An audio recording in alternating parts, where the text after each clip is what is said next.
I think I prefer the sort of maybe something like that. Something like that? Yeah, I think I prefer that size. Do you want to sit on that then? Mainly on that, yeah. We'll go to the other size cases to start with. Okay, I'm rolling. Okay, so start on that, but mainly on the other. Yeah, sure. Yeah. Okay. Okay, we're rolling. Okay. So first of all, if you could give me your name and your title. My name is Niels Harrit. I'm 66 years old. I have served as associate professor at the chemistry department of University of Copenhagen for 42 years. And I just retired recently on September 1st. But I still have my office and some students left, and my research is still running. So on screen, you would be Associate Professor of Chemistry at Copenhagen University. Emeritus. Emeritus Professor? Emeritus, Associate Professor Emeritus. Right. Okay, there's a limit to what we can put, but yeah, you are Associate, you're Emeritus. I'm retired, it doesn't matter. I still have my office. I see. Still there. Yeah, okay. And your specialism when you were there, what was? Well, this is photochemistry. Chemistry and with light. Chemical processes induced by light. And physical consequences of light absorption, which is kind of abstract eventually, but photosynthesis is an example of a photochemical reaction. Mm-hmm. So tell me, I mean, just doing general questions first, as I mentioned yesterday. Yeah. Okay. What do you think happened on 9/11? I don't know. The point is that we're dealing with the killing of 3,000 people, and it has never been investigated as a crime. There's never been a forensic investigation of that day. And whatever happened, we have to wait for that. But there are hundreds of circumstances and observations. Niels, please, not tap your phone. The tapping will be picked up on the mic. I beg your pardon, but we will pick it up. Thank you. Just let me ask that question again. What do you think happened on 9/11? Do you agree with the official account? No, I don't. The official account is that America was attacked by 19 young hijackers guided by Osama bin Laden. And for once, we haven't seen one single forensic proof for this conspiracy theory to be correct. Not one bit of proof? Not one bit of forensic proof. But I thought there's actually quite a lot of facts out there. Well, why haven't we heard about them? I haven't. But I have heard about and seen and been involved in the production of hundreds of observations and facts and circumstances which violates the official conspiracy theory. And that's why we are waiting for a criminal investigation of the crime. And until this occurs, we should stay open for whatever it will lead us. So you don't believe? What do you think happened to the Twin Towers? Why do you think they were the three high-rises? You know, there were two airliners, but there were three skyscrapers, and all three of them unambitiously were taken down in controlled demolitions. Controlled demolition, meaning that you take down the building by the application of incendiaries and explosives. And is there evidence that explosives and incendiaries were used? Plenty. Yeah, in abundance. And who would want to plant those? Oh, I don't know. I'm not talking about people or politics. I'm talking about facts and observations, physics and chemistry. Mm. But it could be the builders put it in when they built it? Well, if in case, why don't the government tell us that? Mm. They could just tell us it. And if you believe this happened in the 1950s for the towers, okay, why don't they tell us? Why would anyone want? I can't see why anyone would want to plant a bomb in a building to kill American citizens. Why? Neither do I. I mean, this is beyond my realm of expertise. It seems, as some people might say, absurd. Well, some people. But some people have difficulties with see what they actually see. And what you should do, if you have problems, is just to watch. There were 3 high-rises, but there were only 2 airliners. Now you don't have to have a PhD in physics to count to 3, okay? So what happened to building 7, which was roughly a little less than half the height of the Twin Towers? It collapsed on its own 7 hours after the North Tower. And the way it came down, unambitiously, indicates that it was a controlled demolition. There is no way a steel-framed high-riser can come down due to fire. And it is very easy to understand, because over history there's been many fires in steel-framed high-rises. And each time you're doing an experiment. And this is what we scientists, we love experiments. Each fire in a steel-framed high-riser was an experiment. And you make an observation: when the fire is over, the building is still there. This even happened in the Twin Towers and many other high-rises. Each time you're drawing the conclusion the building did not come down. The experiment is being repeated many, many times. And in science, when you have repeated the experiment over and over again, you come to a conclusion. And the conclusion is that a steel-framed high-riser does not collapse due to fire. And that's it. We could stop here, basically. And the rest of it is extra, is what we call supplementary information. Because just from these basic observations, you can conclude that a steel-framed high-riser does not collapse due to fire. And that's it. Because it looks like a controlled demolition. Listen, you didn't understand that we have made the experiment with the high-rises, and they do not come down due to fire. That is one thing. Has there ever been a partial collapse of a high-rise steel-frame building? A partial collapse? Has there ever been one? Yes, and particularly what you call composite buildings, where you both have concrete and steel frame. Then the concrete Which bit collapses? Which bit collapses then? Does the steel frame actually collapse? It depends on But it does, I can tell you it does, because I think there have been clear examples where the steel frame building has collapsed. That's not true. I'm sorry, it's not true. If you want to bring out an example, it is probably what we call composite buildings. What are your examples? No, there are low rises where low rise steel frame have collapsed. There are high rise where the concrete centre has stayed intact, but the steel frame outer has collapsed around it. Now we're going into details. Well, details are important. Aren't facts important to you? But you're aiming, in this case, you're probably aiming at the Windsor Tower in Madrid. But then that's one example where you can see exactly that. But the point there is, you are taking us into details. But the point there is that the upper 16 floors of the Windsor Tower, the floors were concrete, and they went down, and leaving alone the front, the steel front, completely unsupported. And that is not a steel frame, my friend. This is a composite building. You are not. I'm calling for an example of a genuine steel frame building which had collapsed due to fire. Mm-hmm. Please. Well, there are other examples where I haven't got all the names listed, but I can come back to you with that with other buildings. I would appreciate that, because the various international groups that look at the engineering have not high-rise. I accept that. There haven't been high-rise, but there have been other. The basic principle that's operating there, which is that when steel is heated beyond about 600 degrees centigrade, it loses about half its strength, which is basic physics and science, which you like. And when that happens, the building loses some of its stability. Yeah. If left, that can cause the building to collapse. But it doesn't. And it does in some low rises. It has, and in most high rises where it's happened, there've been very few fires in high rises.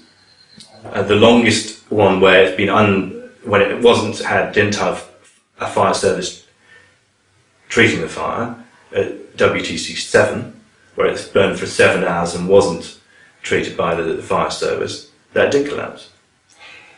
Not due to the fires. Well, that's your argument, but equally NIST looked at it for many years and suggests that it did. Look, it came down, building 7, take an example. But I want to dispute what you just said about high-rises collapsing due to fire. For once, 2 points here.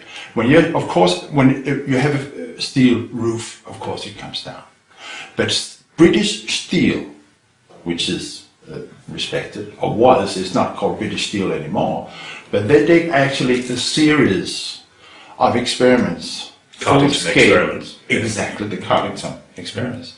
Over 8 years, they made 7 controlled experiments where they built 8-story, full-scale steel frames and burned them under completely controlled demolitions, meaning that you could actually record temperatures within the steel. In the worst case scenario, they had temperatures of 1100 degrees. How long did they have them for? 11 hours. 1100 degrees centigrade within the steel. At that point, steel is spaghetti, boiled spaghetti. But the building remains standing. And how long did they have those temperatures for? Hours. But no, this is important. How long? Do you know how long they had them at that temperature for? We can go and look up the. I would suggest you do have a look at that at some point because that is an example where the factor actually is very important. Because I did go to the building research institute that carried that out. Spoke to the engineer who carried that out. Yeah. And if you look at those papers in detail, you'll see how long they were held at that temperature for. Let me finish the point. Because it's quite important. Because it's a fact. Yeah. Because when you're looking at an experiment like that, it isn't just a matter of the temperature it reaches, it's how long it's held at that temperature for. It goes the other way. And I think you'll find it's more than just a couple of hours. It goes the other way round. It is you who have to produce an example of a steel-framed high-riser ever having collapsed due to fire. And you cannot. And the South Tower stood for 56 minutes. Come on.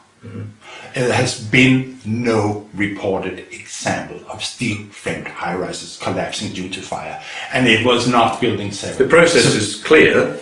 The example of a high-rise is right. There hasn't been until WT7. There is no high-rise steel-frame building having collapsed. So however, the process is clear. The example you give in the Carding experiments is wrong. Because you incorrectly state the number of hours that it was held at that temperature. No. And if you have a look at it, you'll find that they didn't have that temperature very long.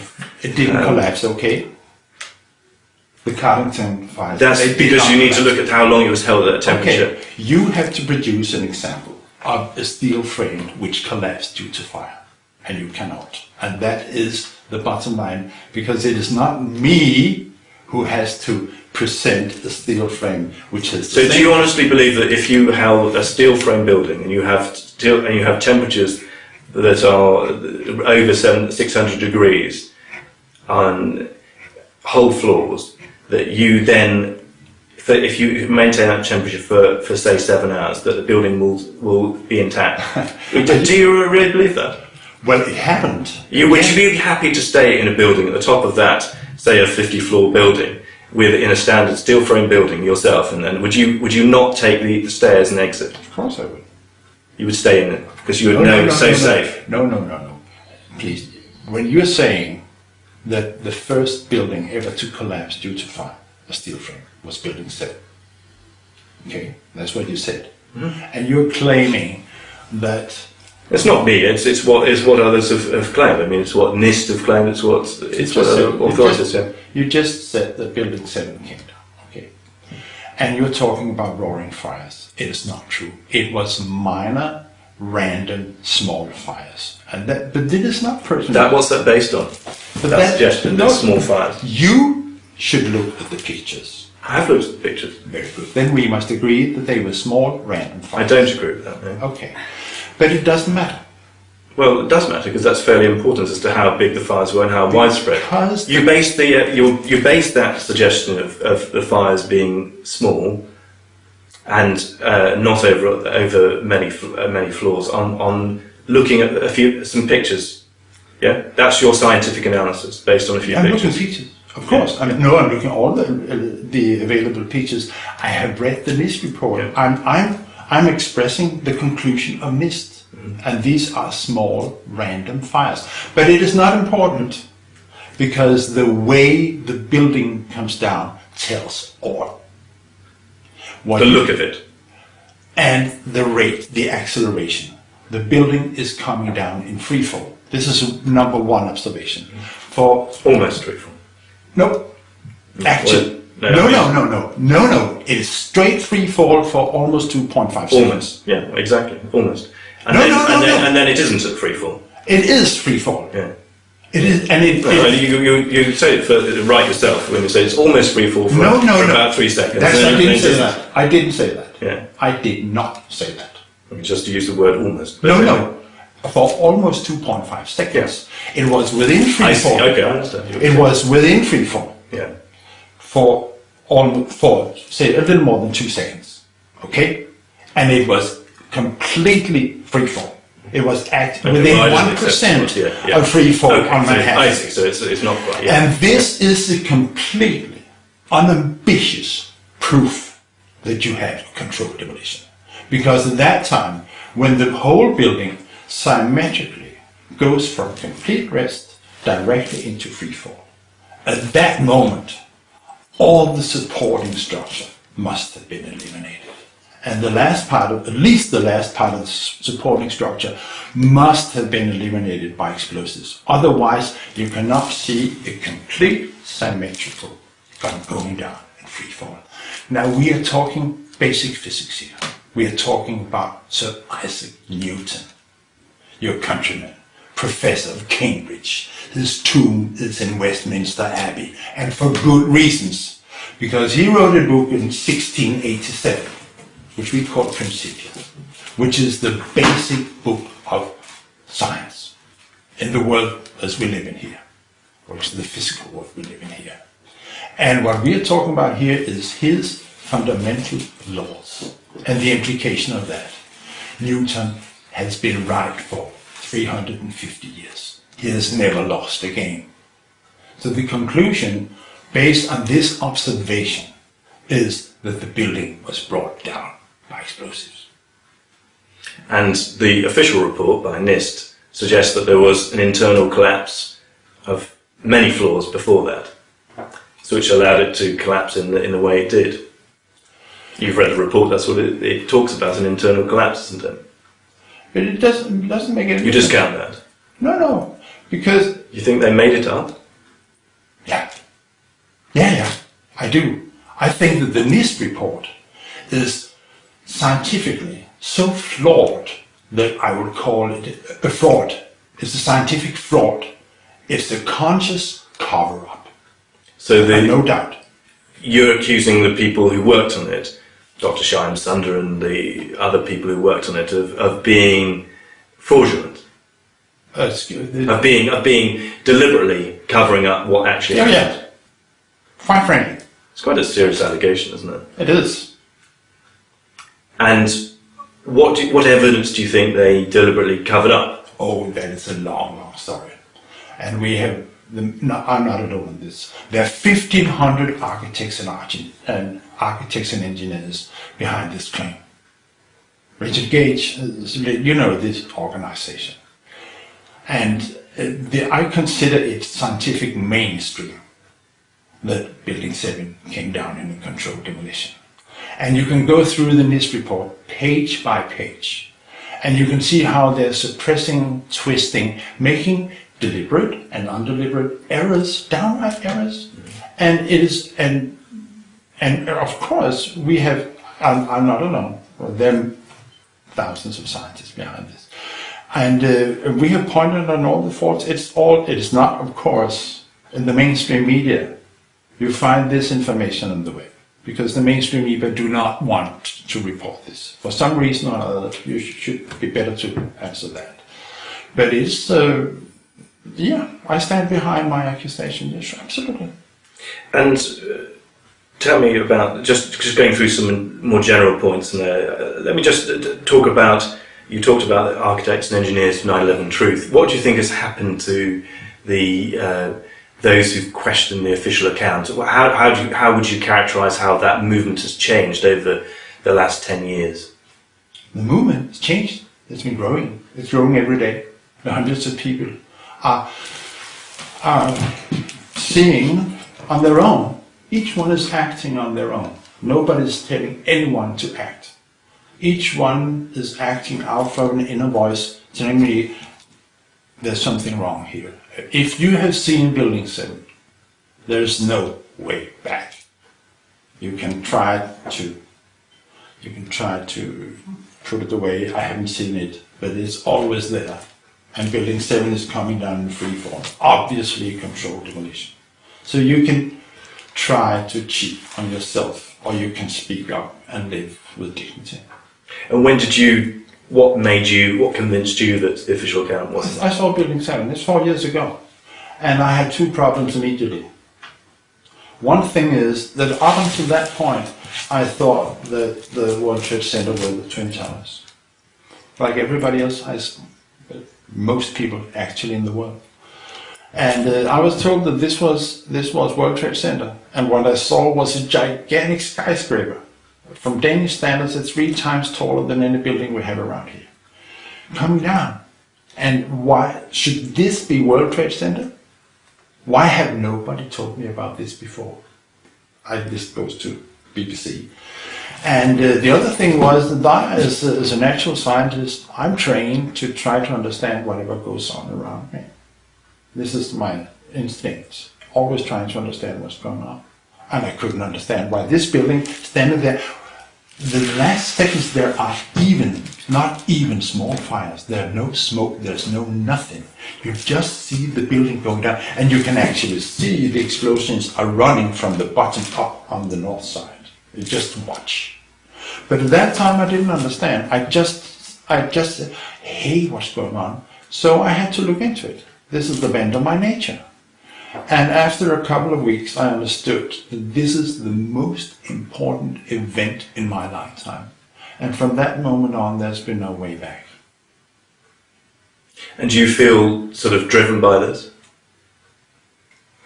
I'm driven by 2 things. First, I'm opposed to crime. And we are talking about the killing of 3,000 people. And it has never been investigated as a crime. That we've been presented for no evidence.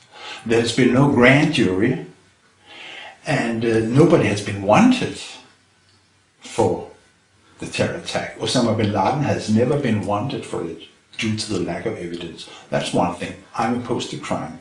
Next, I have 6 grandchildren. And in a couple of years, they'll be old enough to ask me, grandfather, which side were you on? And I'm going to answer them, I was on your side. So do you believe that there were 19 hijackers? Do you accept the official account that there were 19 hijackers and they did hijack 4 airplanes? There is no evidence. There is no evidence that these 19 hijackers ever got on these planes. There are no tickets. They're not on the original manifestos. There are no boarding passes. There are no ground hostess telling them they're boarding. There are no videos of them going through security. The one you might refer to is from Portland.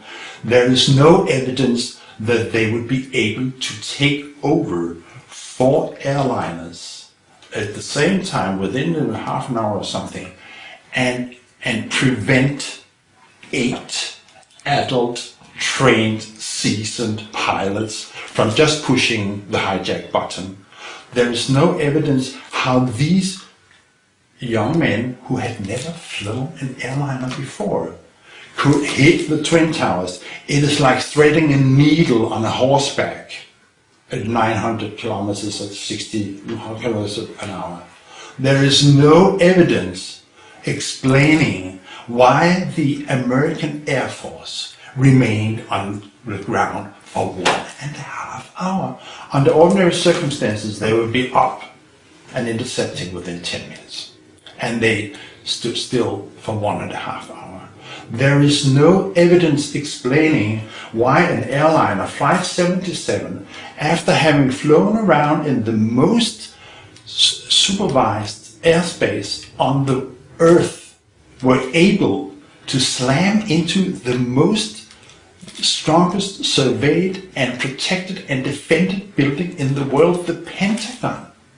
And it was flown by a pilot who couldn't even rent a Cessna. He was not allowed to rent, and it is doing a completely crazy maneuver in the last step, making it 270 degrees turning and diving at the same time. And you want me to believe that? If this was the script of an action movie, wouldn't you run to the ticket office screaming and ask for your money back? So, do you think that civilian airplanes did crash into those buildings? Do I believe that? Civilian airplanes, the American Airlines, United Airlines. Right, sure, of course, there were two airliners. Some people don't believe that. Obviously, they do. Of course, there were two airliners crashing into the towers. And one into the Pentagon, one that crashed at Pentagon, we are still missing the evidence for that. But there's a lot of discussion about what happened at the Pentagon, and I did not touch that. I don't know. We're still waiting for all the camera footage which Pentagon confiscated immediately. We're waiting to see that, and if the government will release these videos, I think it will help a lot. For instance, and we haven't seen the wreckage. But at the moment, you're not convinced that there was even a plane, a civilian airplane, American Airlines 77. You don't think that necessarily hit the Pentagon. I'm a scientist, and all my statements and convictions are based on positive evidence. And what I'm saying, we have to wait for the positive evidence. I'm saying that there is, up until now, there's no evidence for that. And that's where I start. I'm waiting for positive evidence. So if I gave you evidence, would you be convinced by that? Of course, the world would. Okay, well, I spoke to the special agent who was in charge of gathering evidence from the FBI, who was in charge of gathering evidence from the scene afterwards. She picked up parts of the plane. She picked up, some had distinctive lettering from the American Airlines plane. She picked up body parts. She picked up uniforms, bits of uniforms. Why haven't they displayed it? What, the body parts? Body parts of some people. Tasteless. But okay, well, the FBI has shown me, and I have film of it, of a section of the fuselage from American Airlines 77. I'll put it up for public discussion. Would that convince you? That depends. Of course, I have to see it. Of course. But the official story, which you must agree upon, is what I just told. It's in the 9/11 Commission report, right? Okay, and that's what I relate to. You asked me in the beginning about evidence pro the official conspiracy theory, and I said there is none, and I said there is plenty of evidence against it, and all the time I'm talking about positive evidence. Now the official account. So you exclude what the FBI special agent is saying. Is that not positive evidence? Someone who's actually there. I suggest if the FBI have evidence, they should present it to the public. Of course. A witness who was there, is that not evidence? No, you don't trust someone. Is that basically what it comes down to? I'm a natural scientist. My convictions are based on hard evidence. You can buy any opinion out there. So a witness who actually sees things, witnesses saying that doesn't count for anything? Of course. It does count in a court of law. Yeah. Yes. But take a woman like April Gallup, who actually walked out the hole with her baby after the event in Pentagon, and she didn't see any wreckage. And that's witnesses, and there are many other witnesses opposing that there was an airline. But please, we are into territory now where there is contradicting witnesses, and I say I base everything I'm saying here as hard evidence. And you're dragging me into a situation where there is no hard evidence. Well, I've seen and I've spoken to witnesses and I've seen things myself, which is very hard evidence. I've spoken to a structural engineer who was there at the scene. I don't think you were there. that's pretty clear evidence from someone who's there. And I think to discount someone who's actually there as a witness is secondary evidence. You have spoken to somebody who has seen the evidence. Show me the evidence. That's what I want. Everybody should want that. Well, a court of law wouldn't work on that basis, would it? A court of law wouldn't work on the basis that we discount a witness who was actually there. But can we agree? Very good. I wouldn't agree on that, no, because a court of law works on the basis. That's how all courts of law right across the world. A witness is fairly essential to it. If you just discount all witnesses, then of course you're not going to see any evidence, are you? Great. Yeah. You want the court of law. So do I. So let's set the court of law and bring in the witnesses. Can we agree on that? Well, it's not for me to decide what, you know. So I go and ask people and ask the questions, and when people are happy to talk to me, then I'm delighted to talk to them. But what I find strange is that you are not willing to accept the word of someone who's a clear witness to something. You were referring to the court of law, and we can agree on that. So let us set up the grand jury, bring in the witnesses, and take it from there. Yeah, but the point I'm asking is, why can't you accept that a witness who's there, an eyewitness? Why don't you accept an eyewitness just because they're an official? What are we talking about now? Well, they're like the FBI special agent who was on the scene.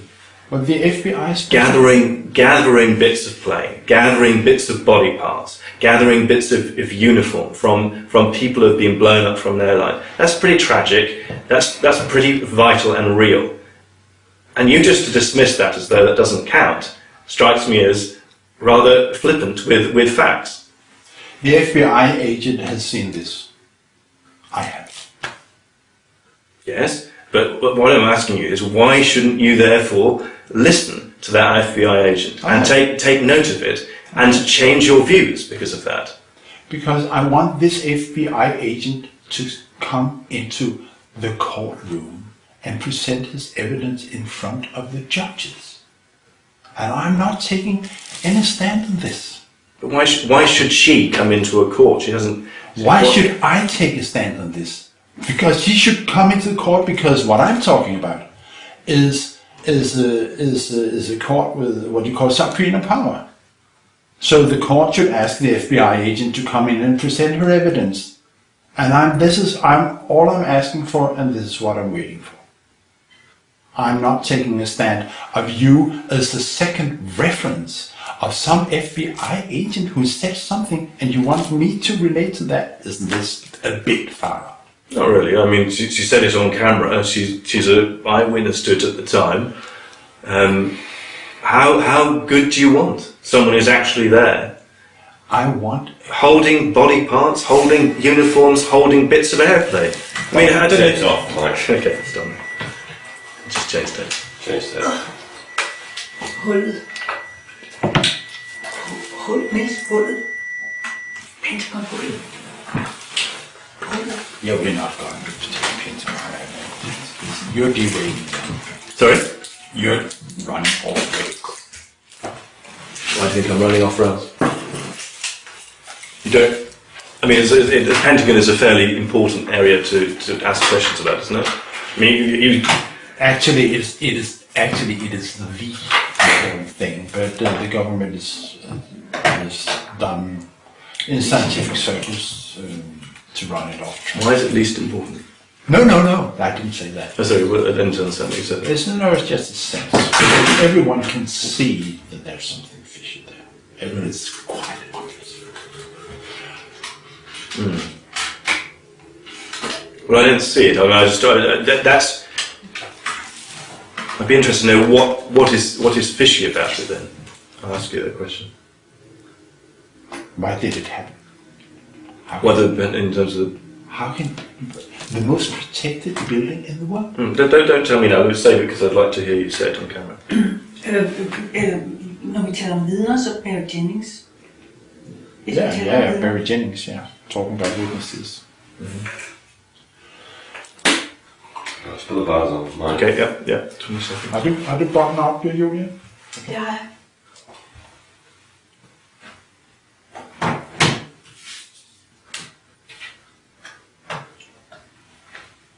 FBI-agenter. Yeah.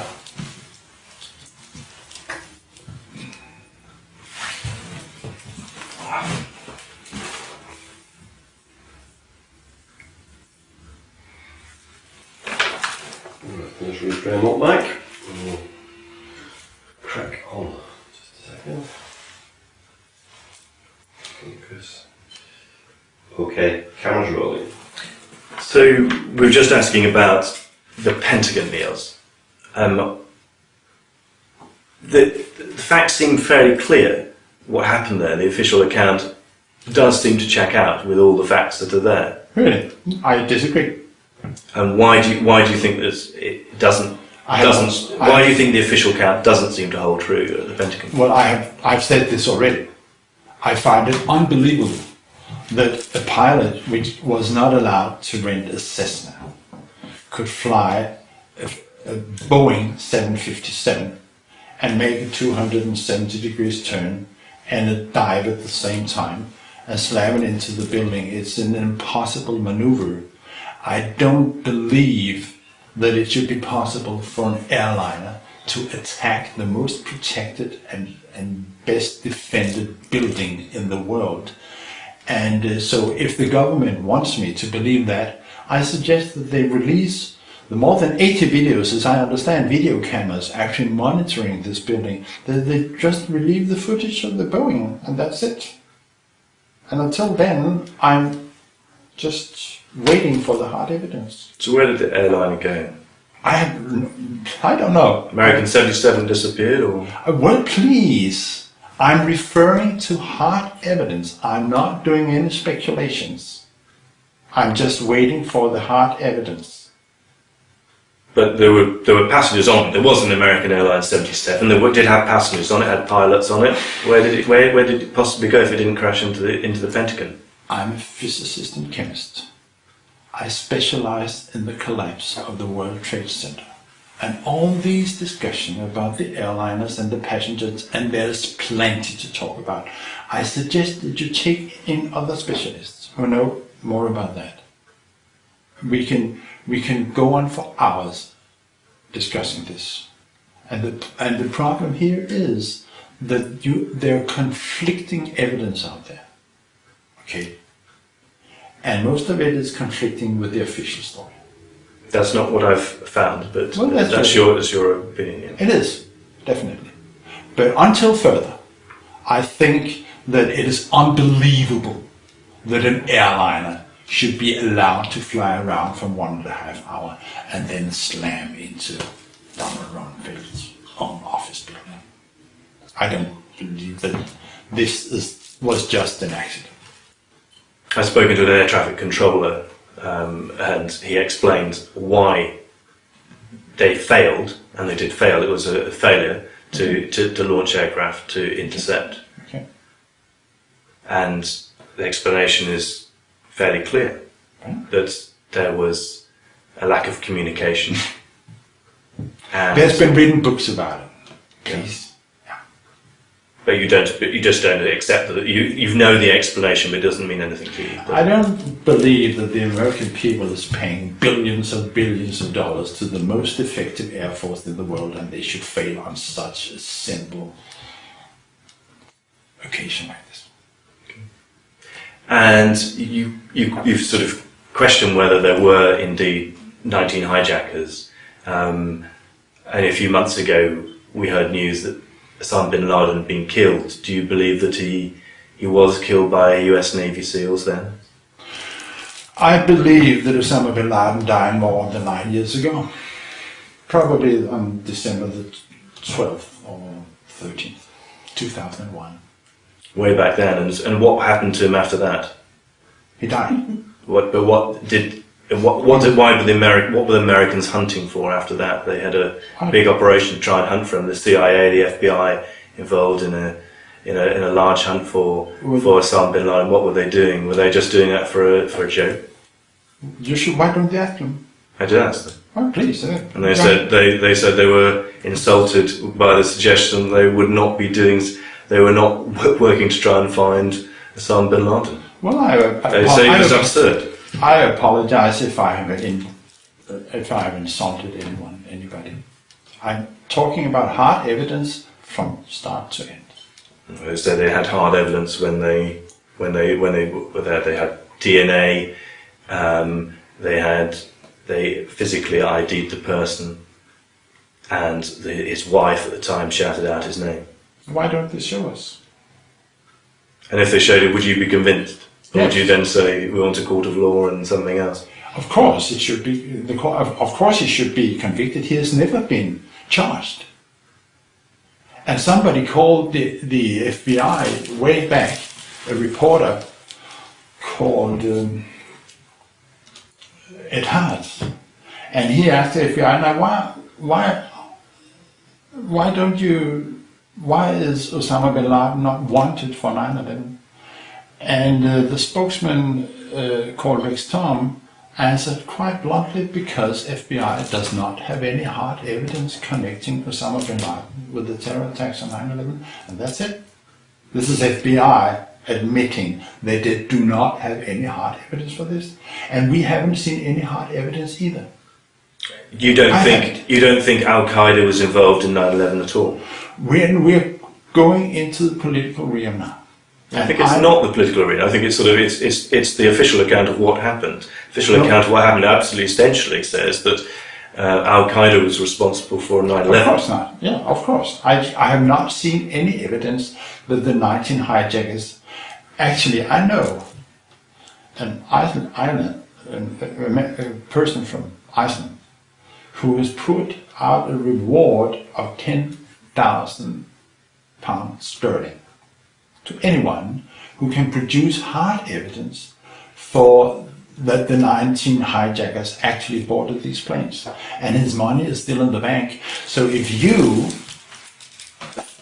can present hard evidence that the 19 hijackers went on board these planes, you can earn 10,000 pounds sterling like that.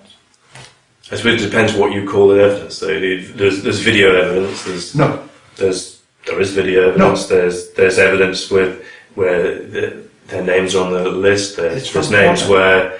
But it depends what you see. You don't accept certain things that other people would call evidence. And then there's evidence of the things that have been collected from the World Trade Center on the ground, and you don't accept that again, do you? His passport. Do you accept that? They are finding the passport beneath the towers before the collapse. So you think that the hijacker, flying at 960 miles per hour, tells his co-pilot a few seconds before impact, "I just have to pull out my passport." He's rolling down the window, throwing out the passport, and it is accidentally just found on the sidewalks. Is that the story you accept? So the passport was planted. I asked you, is this a story you accept, or do you think that the passport survived the blast of the jet fuel and flew out through the flames and landed on the sidewalks? This is what you believe? Are you serious? Yes. You are? Okay. I think, well, that's the official account. Is that not the official account? Well, if you accept the official account there, we disagree. I beg to differ. But so the point is if evidence is presented to you, and I guess this guy in Iceland, you decide whether you think it's evidence or not. Of course. It's like I might go and speak to a witness. You haven't spoken to any witnesses from. I don't think you've actually spoken to any witnesses who were there at say the Pentagon. But if I go and speak to someone, you say, well, they're not a witness that I accept. We're talking about. You have a different approach to what is evidence, and you dismiss anything that I suggest to you. You seems a strange way of operating. You suggest that the passport found from one of the hijackers, besides World Trade Center, belonged to a hijacker who had just flown an airliner at 960 kilometers per hour into a high-rise, and he rode down the building and took out the passport and threw it out. This is what you accept? No, I don't accept that. No. You just said that. No, I accept it was found afterwards, and it would have been. It's quite possible that it was ejected from the plane. Why not? Why not? Because I just outlined the scenario that you would flunk any exam, my friend, at even elementary school in physics and chemistry. This is completely beyond imagination. And you didn't quite answer the question I was asking in terms of Al Qaeda. You don't think that Al Qaeda was involved in any way in 9/11? I'm expecting for evidence, please. We must have an investigation. So at the moment, do you think there's any evidence that Al Qaeda was involved in 9/11? No. And all evidence is against it. Against what, sorry? Against the 19 hijackers. I'm not talking about Al Qaeda. I'm talking about the 19 young men who, according to the official conspiracy theory, this was a conspiracy. Okay, 19 people. Conspiracy, yeah. Conspiracy. Yeah. It was a conspiracy, okay, when 19 people agrees of making a crime, it's conspiracy. And it's a theory. The only occasion actually where some evidence was presented, according to NATO, was at a meeting on October the 2nd in Brussels. The story of how NATO got into this war starts on September the 12th, less than 24 hours after the impact, at a meeting in Brussels, where the North Atlantic Assembly met and agreed upon a statement saying that provided if the attack was directed from abroad, they considered it as an attack on the whole alliance area, and and Article 5 of the NATO Treaty was activated. Now which obviously they had somebody in, they had a suspect, but there were no proofs yet.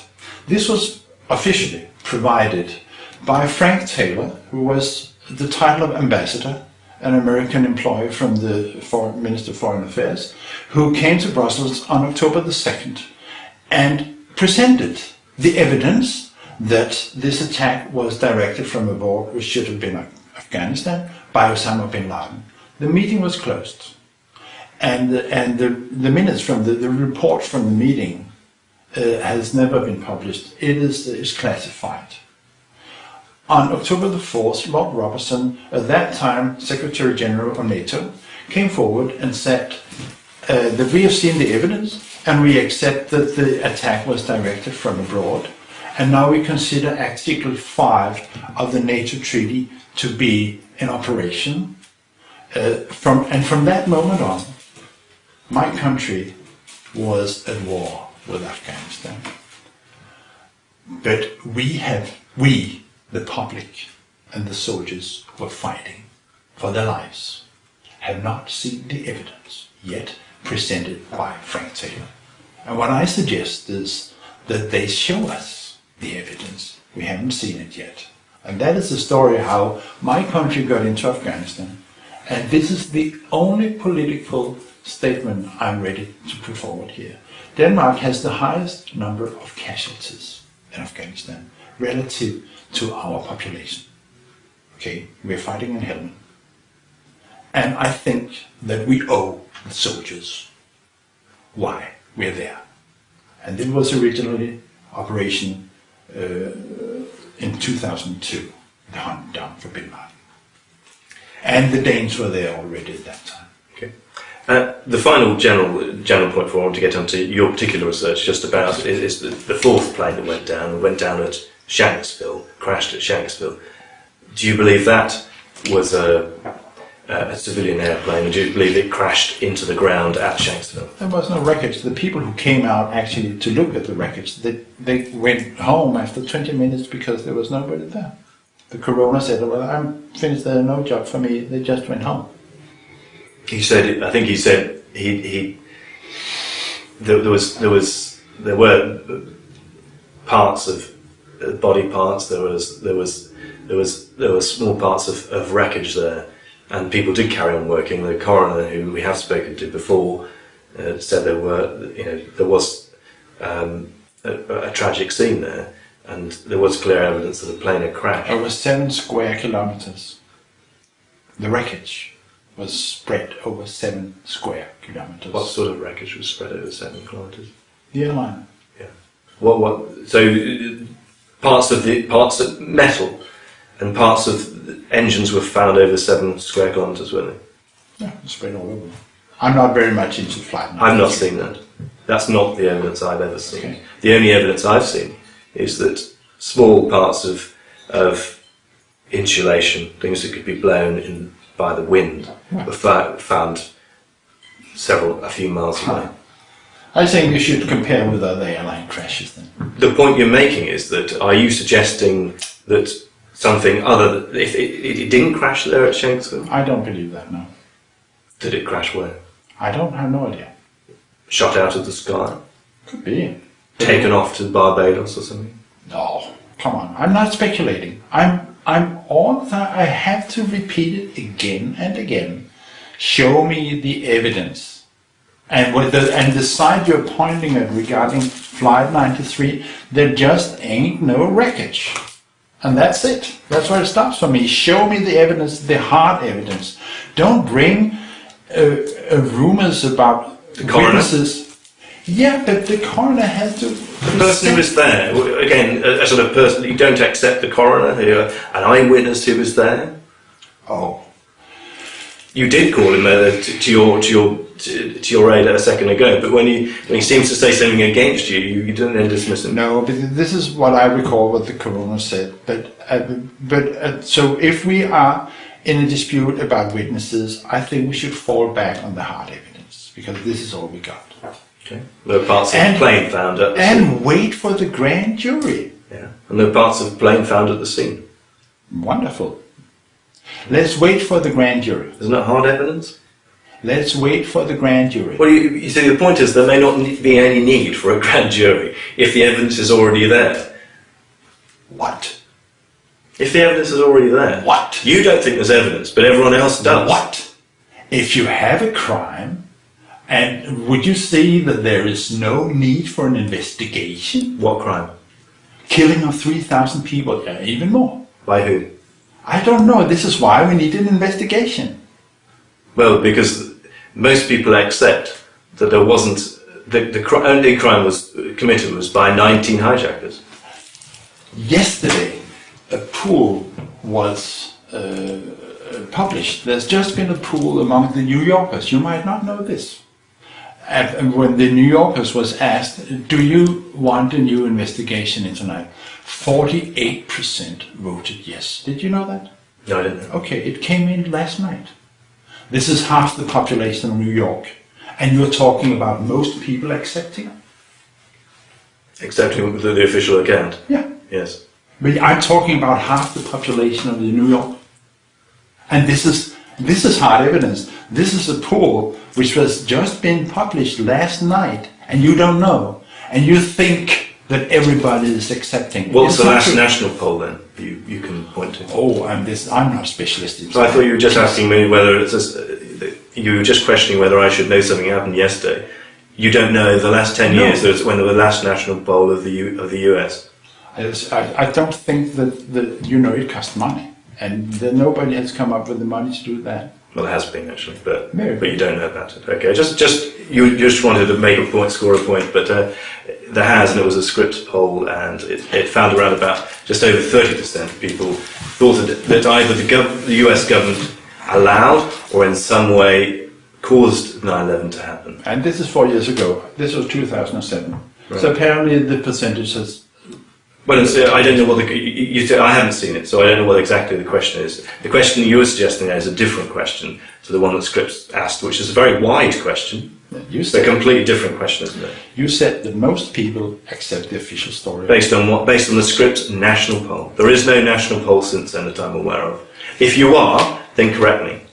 You're talking about a poll in New York asking whether there should be an investigation, another investigation, which is a different question. But it is a question in New York. It's not a national poll of the US, is it? No, of course not. Okay, but it's an example. I don't know. It seemed a strange point to make. But if you want to, we're clear then.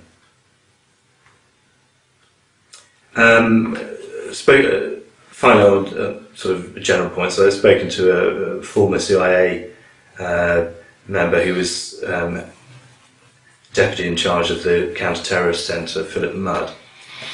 And he said the idea that the US government was in some way involved in conspiracy is, in his words, beyond imagination. The facts point in another way. Suggest anything else is, in his words, despicable. Excuse me? Despicable. What does that mean? Just, insulting, I think is another His word. words? Yes, his words. He used the word despicable. Despicable. Well, I mean, he's talking about his own imagination. He's talking about the suggestion that a lot of people have that you would agree with, who have suggested in some way the CIA or the FBI or the US government in any shape or form has been involved in the conspiracy to kill its own citizens. Well, he's talking about his. I apologize if the millions of people who are questioning the official story are insulting anyone, but I can only apologize on my own behalf. But suggesting that, I think you are suggesting that they had a hand in murdering American citizens. I think it's more offensive actually that you want me to believe that a hijacker can throw out his passport at 600 miles per hour. You're insulting my intelligence coming up with stuff like that. Well, I think as a representative of BBC, you're a member of the press, and you're even, as I understand, you're referring to many years of experience as a producer by BBC. I think that you should stick to your role as what you call the fourth estate, and be ready to ask questions no matter where they lead.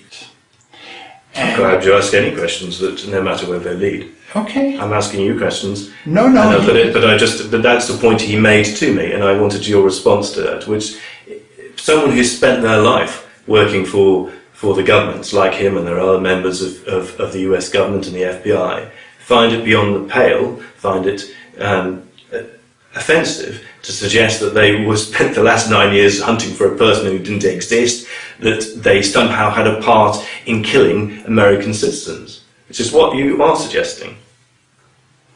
No, I'm not.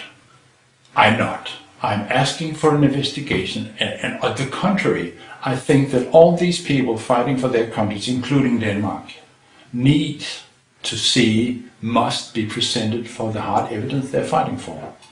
I think that I am doing the person you're referring to a great service by asking questions. I think he deserves actually an investigation, doesn't he? Well, I don't think he's asking for one. So? He doesn't feel the need. Why is he offended that actually the basic for his own work should be? To be clear, what he said to me is that he doesn't see anything wrong with you asking questions. He's quite happy for you to ask as many questions as you want. But the opinion that people then have, the theory that people have, which is basically, you suggest there were explosives and incendiaries planted in 3 buildings at the World Trade Center to kill American people, must have been carried out by someone. You actually don't like to suggest that it could have been carried out by the obvious implicated person, and other people who present alternatives will say this. They say it's the US government in the shape or form. They say, the distant figure of Cheney and others in a small cabal were present. Ultimately, what you're saying is that the US government killed its own people. It's the other way around. It was a crime to kill 3,000 people. And I suppose that both you and I want the truth. Agree? Absolutely. Absolutely. So what's wrong with suggesting a criminal investigation of the crime?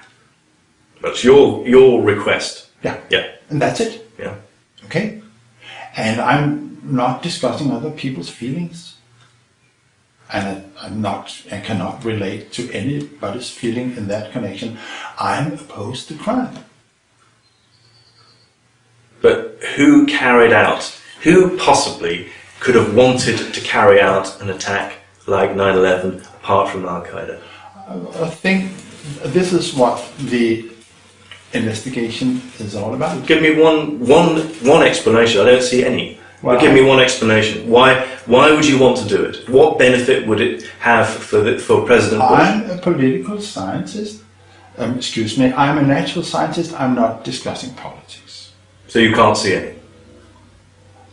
I am presenting, it is my duty, actually I'm an official servant, to bring my expertise and my knowledge to the public.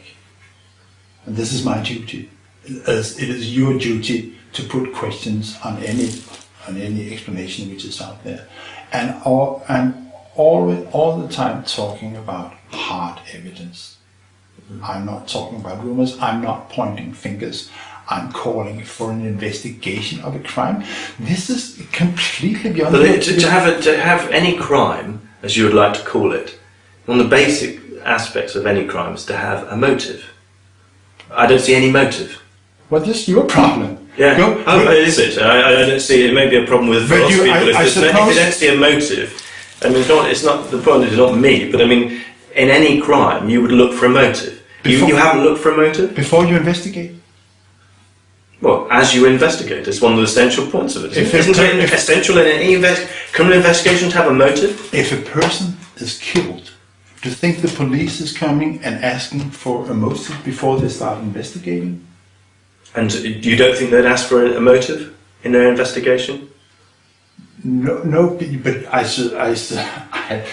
suggest that you start investigating before asking for a motive. Isn't that natural? You might look for a motive during the course of investigation, but to start an investigation, 3,000 people were killed. Don't you think that should be investigated? Just because you have a limited imagination, should that refrain or prevent the police from investigating the crime? So it was investigated by the 9/11 Commission. It was investigated by NIST on several occasions over many years, over the cost of hundreds of millions of dollars. The 9/11 Commission was a political commission, and it was not investigating the crime. It failed, trying to make an account of what happened on the day and trying to take measures so that it should not happen again.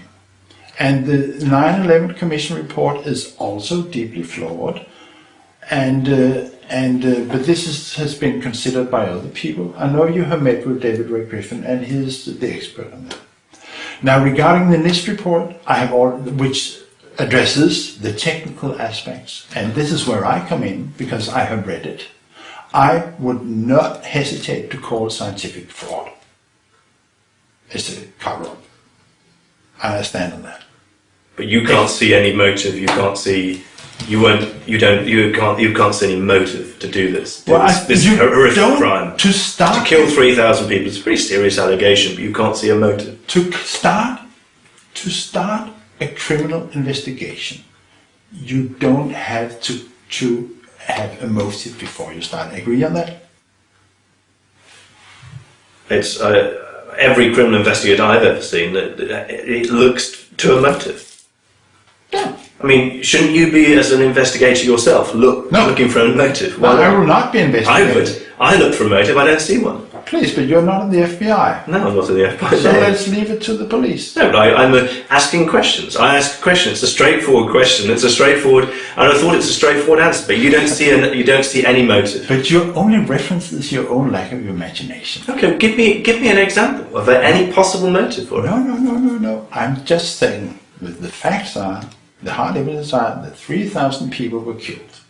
And I'm opposed to crime, and I just suggest that we have criminal investigation. Well, so the obligation is on your part, actually. The other way around is that the official explanation is fairly clear, it's very clear indeed, and that there's all the people I've ever spoken to in terms of eyewitnesses there, and actual evidence when I've seen things, points to backs up the official account. And you have to prove that there's not only something could have carried out, but you have to show why it would be carried out. That's absolutely basic. You have to try and persuade people, but you're not willing to engage in that for some strange reason. I don't know why. Maybe because it's fanciful if you suggest it. Because it might seem absurd. Is that the worry? Well, if you have problems with your own imagination, I think this is not... I have plenty of imagination, but I don't want to drift into the realms of absurdity. Of course. So do you accept it's absurd to come up with a motive? I think it is absurd, as I just told you before, that the whole scenery, including the 19 hijackers going into the 4 airliners, for which there is absolutely no evidence should be taken from the top. They outfoxed FBI, CIA, 16 intelligence agencies. They got past the ticket control. There are no tickets. They're not on the original flight manifest. There are no boarding passes. There are no ground hostesses seeing them boarding the planes. There are no video evidence for them going on board the plane. They're taking over 4 airliners within, I think, half an hour.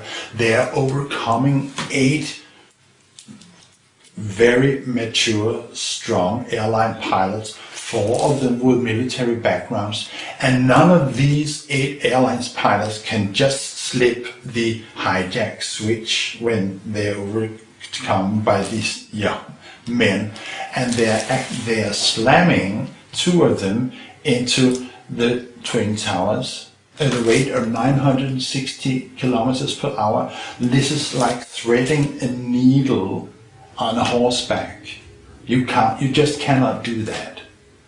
And as I told you about Pentagon, that you have a pilot, we're talking about the official account now, and what you are ready to believe. You're ready to believe that a person who could not rent a Cessna flew a Boeing 757, he had never been in the cockpit before, and he could make a maneuver where he's going around 290 degrees and diving at the same time several kilometers and slamming it into the best protected and supervised surveyed building in the world after having been flying around in the airspace for 1.5 hours, slamming it into the Pentagon. And this is what you believe. And you are talking, this is what you believe, and you are talking about imagination. I didn't say imagination. I'm just asking a simple question. What possible motive? What possible motive is there for planting explosives and incendiaries in the World Trade Center? I'm not calling for. I'm not dealing with motives. I'm dealing with hard evidence, and I promise you, there is no way that the 3 high-rises could come down due to the impact of the 2 airliners. It's against basic laws of physics, and it's against all the observations. And you don't have a single explanation as to why Melanie might want to do it, which is strange, but there we are.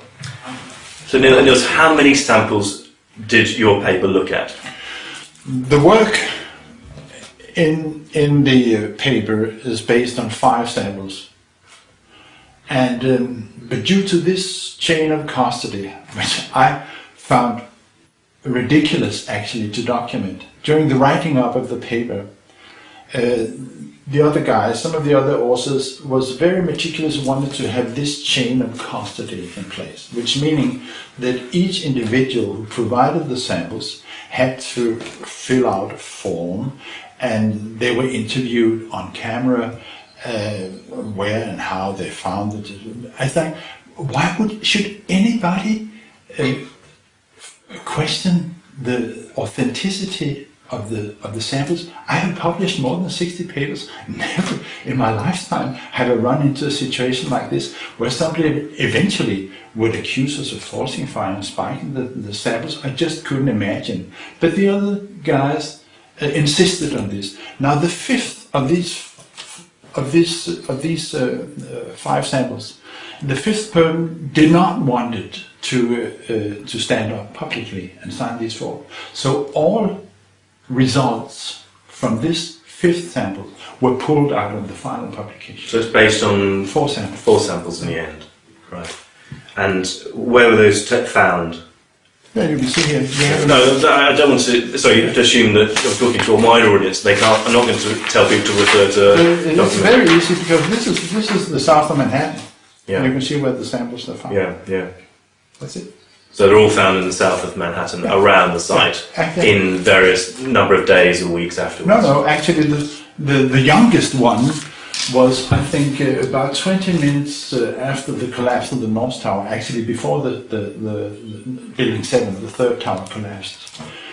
And the 2 next was the next day, and the 4th was from Janet McKinley's apartment, and she came back to that apartment a week after the collapse, but she lived very close to the South Tower. which is important for the quality, actually of the samples. And how did they scoop up the dust they found? They saved it in a plastic bag. It's all in the paper. I mean, you can just, and you don't have to be a scientist to read that. But it was done. You're happy with the way it was collected. Well, yeah, of course. Otherwise, we wouldn't consider the samples. We have had other samples which have been collected, would you say, with less scrutiny, and we don't look at them. We take a look at them. They have to be collected and stored coolly and properly. Okay. So take me through briefly the research you did and the conclusions you made from it. Well, we're talking about findings on some tiny chips. We call them chips. These are flakes. And we call them red grey chips because they're red on one side and they're grey on the other side. It's the red side which is interesting because it shows all the signs of being a thematic material. I'm sorry I have to use some technical terms here because this is inevitable and I also have to be incorrect. Now, thermite, would you let me explain what thermite is? Okay, it is actually an old discovery. It goes back to 1996. The German chemist Hans Goldschmidt. 1896, you mean? I'm sorry. Start again. What is thermite? Well, thermite is an old discovery. It goes back to 1896, when the German chemist called Hans Goldschmidt discovered that a mixture of very finely divided aluminum and finely divided iron oxide, which is rust, when ignited, burns at 2,500 degrees centigrade, which is very, very hot.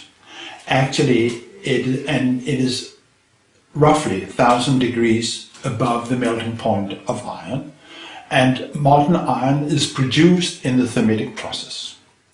It's very useful. It can be used for welding. Was patented in 1898 and used in 1899 for welding tram rails in Essen in Germany. But because the iron produced in the process is so overwhelmingly hot, it can always also be used to destruct other items, typically armor. So for that reason, the thermite reaction has been used for military purposes for a long, long time. Now, what we found... What did the military use it for, exactly? Well, like torpedoes and grenades. Actually, not so long ago, there was an event in Korea where, according to the official story, a torpedo was... the South Korean vessel was torpedoed by a North Korean vessel. And one of the, as I understand, one of the proofs for this have happened was that the South Korean in the wreckage had found aluminum oxide, which is the other product of the thermite reaction. So this is just one example. But the findings we have found is a modern version of the same, basically the same chemical reaction. The thermite reaction is not a specific reaction, actually, it's a whole family of reactions. But in this case, this material that we have found is a modern high-tech version of which is exploiting the same chemical reaction. And the most pertinent and obvious discovery we found is that the chips are reactive. They still react. We also found some of them which have reacted partly, and where you can actually see the iron being produced in the process. And this is this is unambitious proof that these machines, they're very, very small. We're talking about millimeters and less. So you need a microscope actually to find them in the dust, and some experience and some skill to find them out. But so the research has been difficult because the sample simply are so small. But there are techniques in electron microscopy where you can investigate this, and you can monitor the reaction itself. What were the main techniques you used to look at those red chips? Well, first you have descriptive You're describing the material, basically optical microscopy, electron microscopy, and the various techniques which are used there. And also, as I told you, that the most important observation is the reactivity. When you heat the chips up, they take off, they react. I will not call it an explosion, we do not know, but they react violently and show all the characteristics of a thermite reaction. And and this is done in an apparatus which is called the differential scanning calorimeter. And beyond that, what else can I think this covers the whole family. And at the end of that, what was your conclusion about what those chips were? A scientific work, a scientific paper, is a set of data, a discussion of the data, and the best hypothesis you can come up with.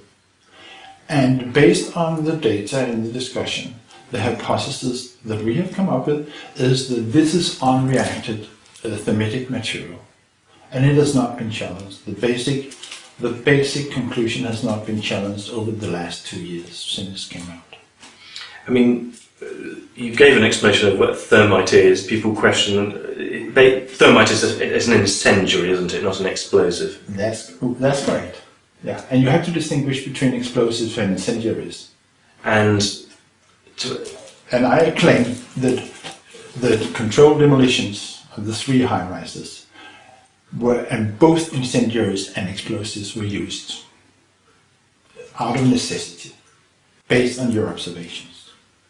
So it couldn't have been brought down just by the thermite? No, because you just watch, use your eyes and be ready to see what you actually see. Regarding the towers, for instance, what you're seeing there, you're seeing steel beams and girders being thrown out and hurled away 100, 200 meters.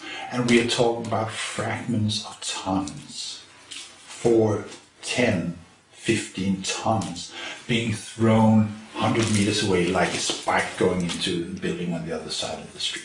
And this means that some energy is involved. You can see the explosions actually running in front of the crush zone as we're talking about the Twin Towers now, how they're being blown up from the top down. You can actually see the squibs running in front of the crush zone all the way down.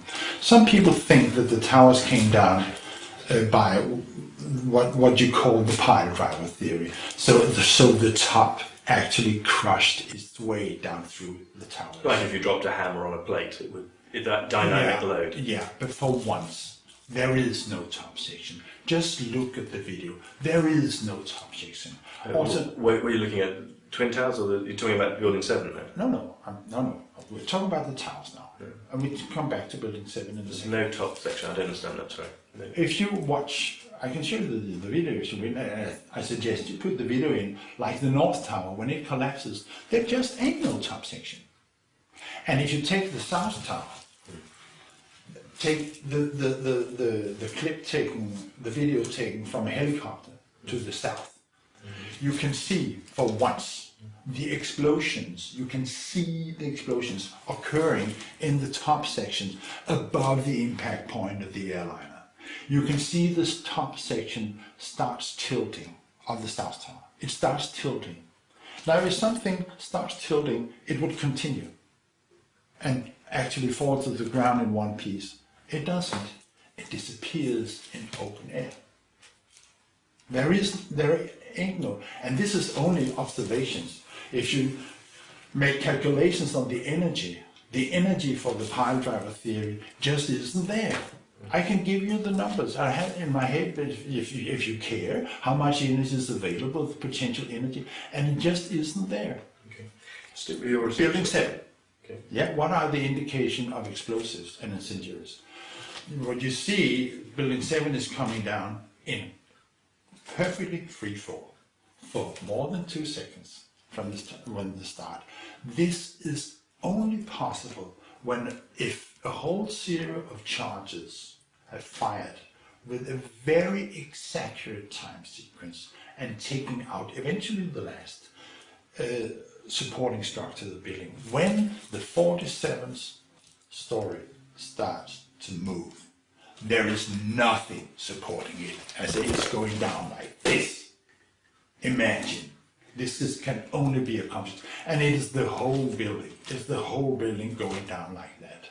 There are 24 core columns. There are 57 perimeter columns all the way down. At that moment, nothing is supporting the 47th floor. And it comes down completely symmetrically. There is absolutely no way this could have happened. Or it couldn't support the dynamic load above it. Pardon? Or it couldn't support the dynamic 47. load above it. There's no load above. There's no load above it. There's no floors above it. No. Oh, clearly there are. We're talking about 7. Yes, I'm talking about 7. The 47th floor was the top floor. Mm-hmm. There are no floors Okay, above the top no floor. floors above it was just the penthouse. No, of course. But on the lower floors there are clearly is dynamic load working on those that. Yeah, but the 47th floor, there is nothing supporting it. All the supporting structure is gone at that time.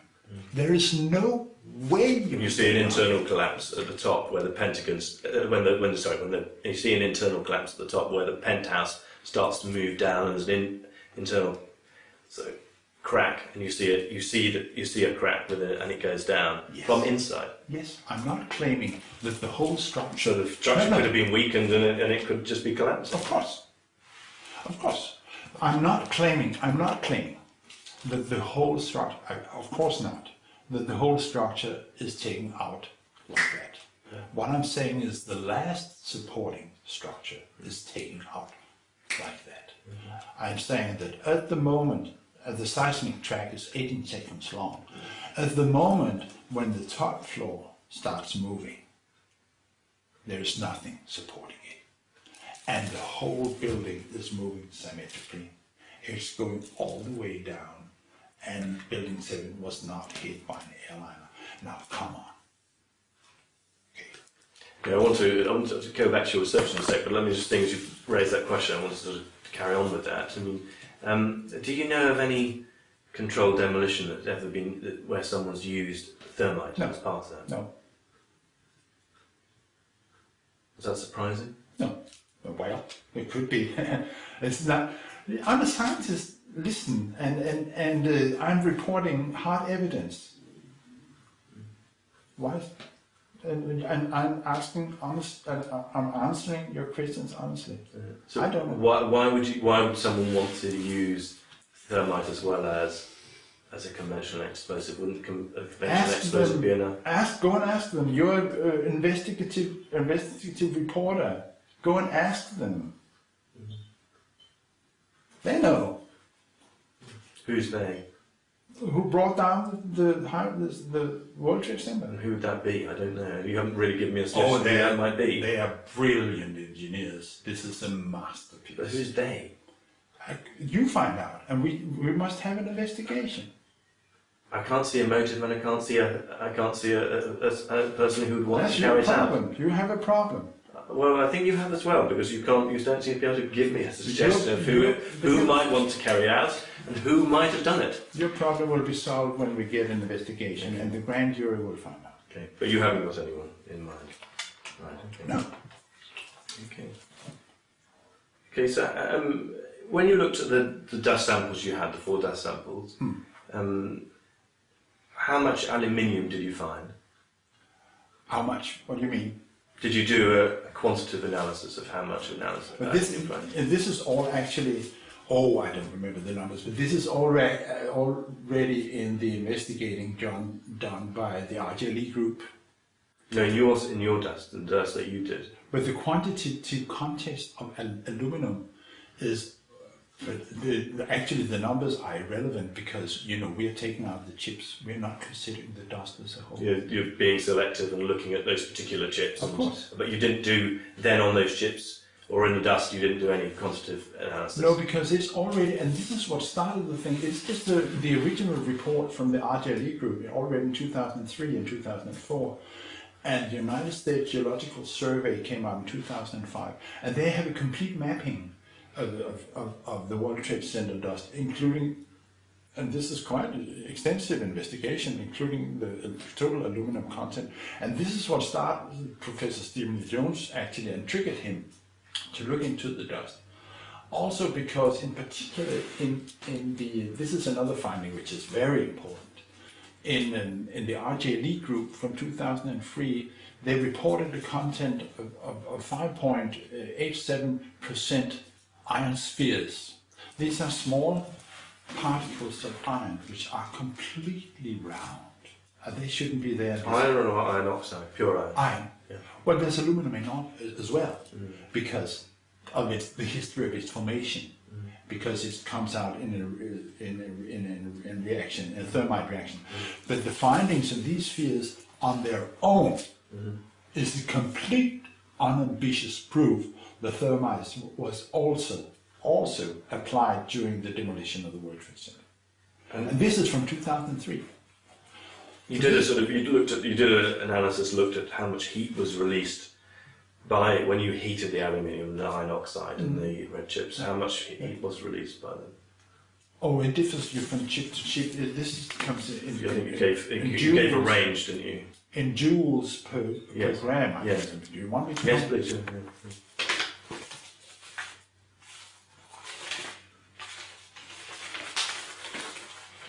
It differs actually. Kilojoules per gram, and the best one comes out at 8 kilojoules per gram as far as I see. It's 1.5 to 7.5, I thought. Excuse me? 1.5 to 7.5, I thought was the range you had.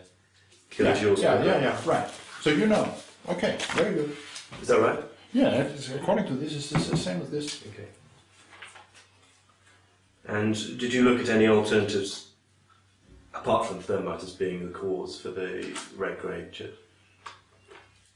Yeah, we can't come up with any. That is. Did you look at any? Did you look for any? Of course. So the scientists, did you look to see if there's any alternative explanations? Of course. Okay. We try to come up with the best hypothesis. And it is all in what we call the scientific method. What else do you look at then? What other alternatives do you look at? Since I don't have any. Because you don't have any? No, what do you suggest? You didn't have any alternatives? Oh, like the paint, the primer paint. Oh yes, sure, of course. But at that time we did not have actual samples of the primer paint. We have that. We have achieved that later on, and it's in my office actually at the university.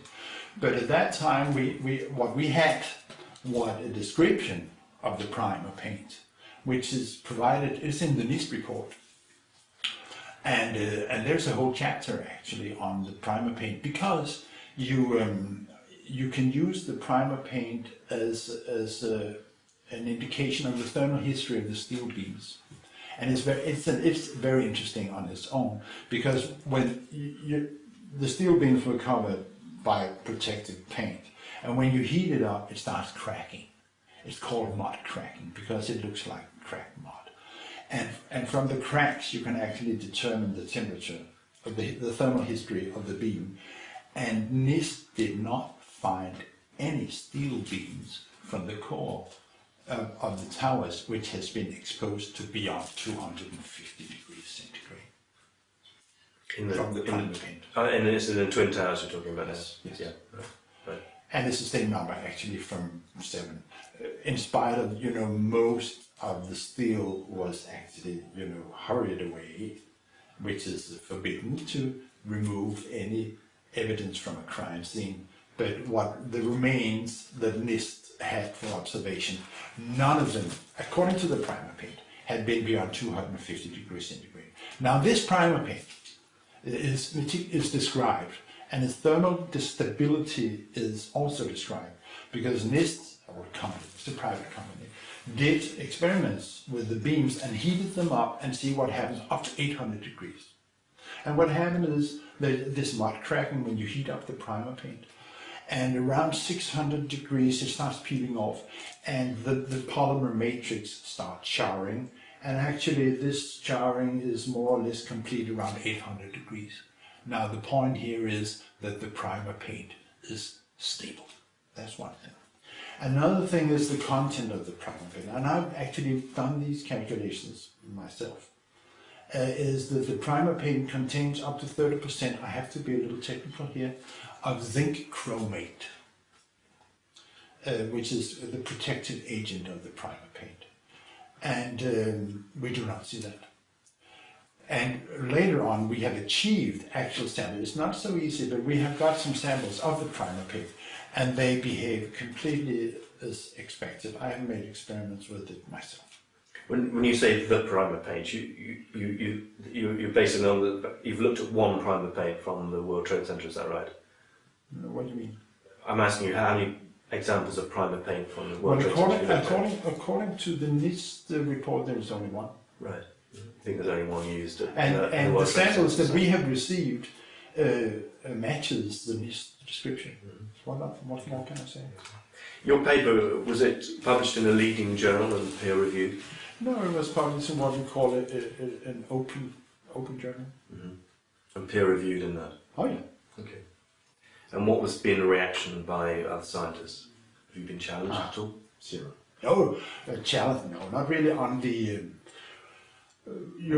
some challenge on the methodology. People have asked, why haven't you done this, why haven't you done that? And this is, you can always say that. But what's been the reaction of scientists to your conclusions? None. None. It is beyond doubt the best peer-reviewed paper ever in my career. I would like to know how many times it has been downloaded, how many people have actually read it. Nobody has challenged your conclusions. You can always challenge the details of how the data were made, and this is fair enough. But when it comes down to it now, if you don't believe this, you don't believe that. So what is it? What is the red grape chips? Nobody has come up with a better hypothesis than ours. I went to speak to Professor Richard Fruhan. He's a professor of metallurgical engineering at the Carnegie Mellon University with 50 years of experience in the field, associate editor of the leading journal Metallurgical and Materials Transactions Journal, which is peer-reviewed. And he says he's never heard of the journal you published in until I mentioned it to him. And he said himself when he looked and read your report, your paper, he said he would never have published it, your article in his journal. So what's the problem? Someone who understands it, someone who's a metallurgical expert, says that he wouldn't publish it. He says that you made fundamental mistakes in your research. Or he should publish that if we have made any fundamental mistakes. But maybe I should, rather than referring to the fact that you're taking in a person who say, I will not publish this, you must understand what has happened to academia in general since 9/11. Because it is a very, very bad career move to bring up 9/11 at all, to talk about it at the lunch table. And this journal we're talking about here, actually my dean was the external advisory board. And his name is Anderson, so he was actually number one on the list. This was one of the 4 reasons for publishing in this paper. And it's not a well-known paper, though, is it? A well-known journal. No, but it has benefits, which I'm ready to explain. And one of them is... It doesn't go on an abstract service, does it, to other scientists? I don't know. No, it doesn't. Well, so what? But leading journals would.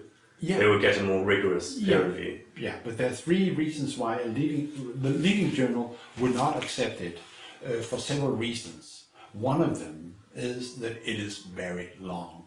And in a journal which has a printed version, you would never be allowed to put in 33 color pictures.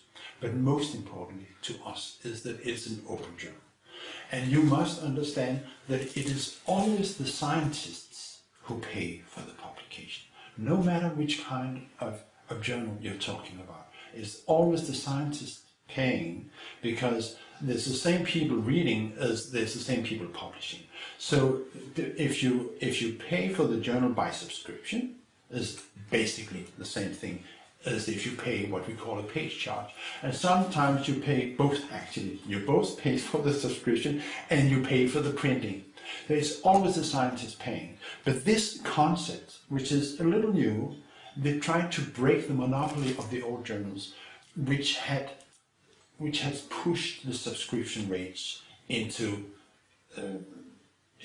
what you would say very high levels, and beyond reach of ordinary people.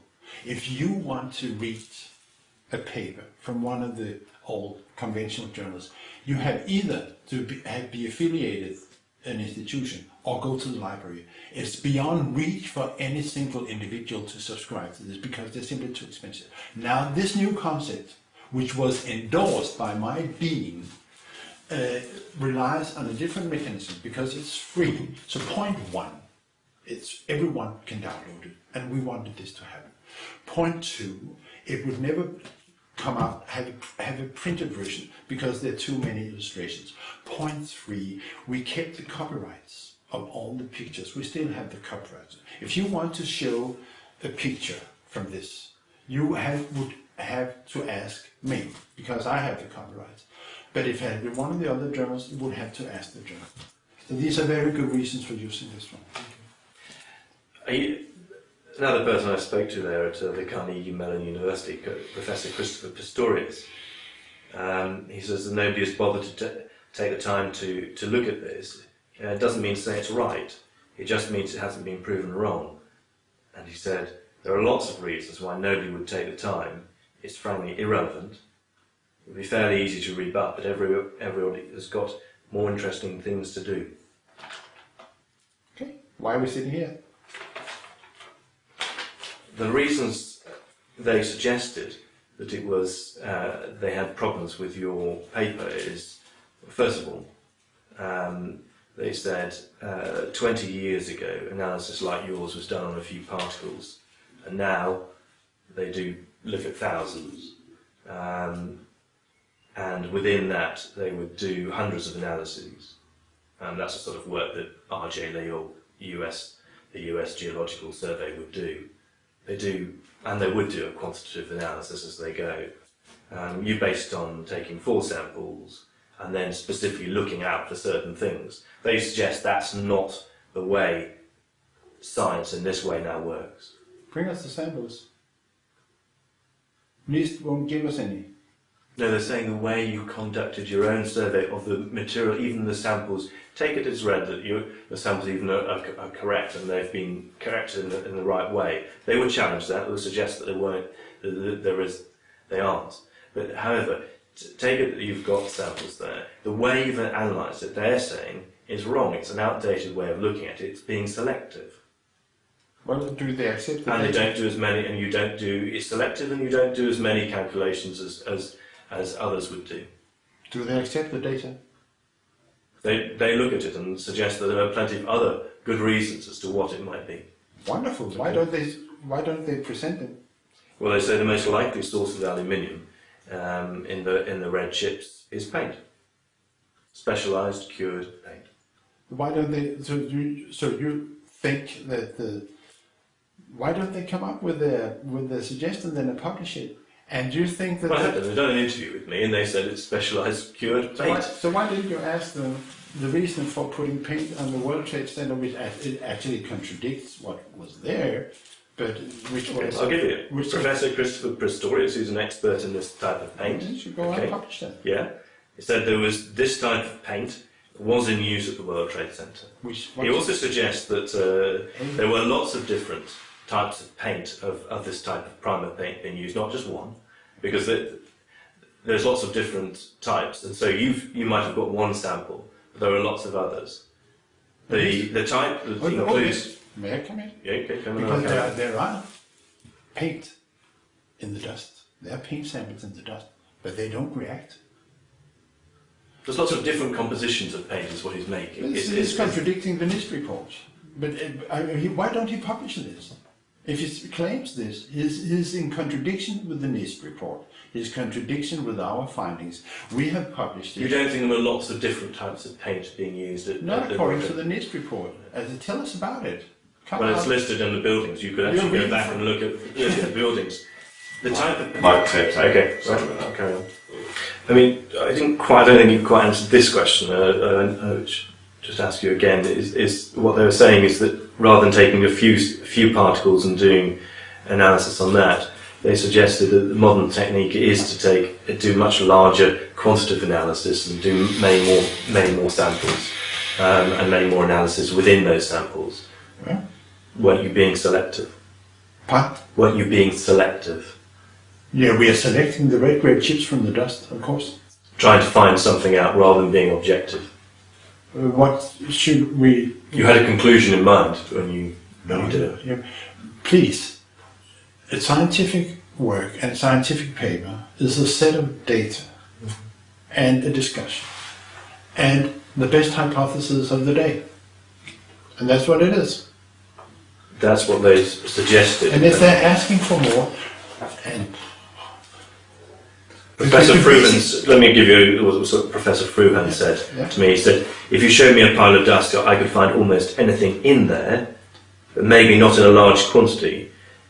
You should do more of a quantitative analysis when you look at essentially there's thousands of such particles and analyse those with XRD to get a true analysis of what the material is.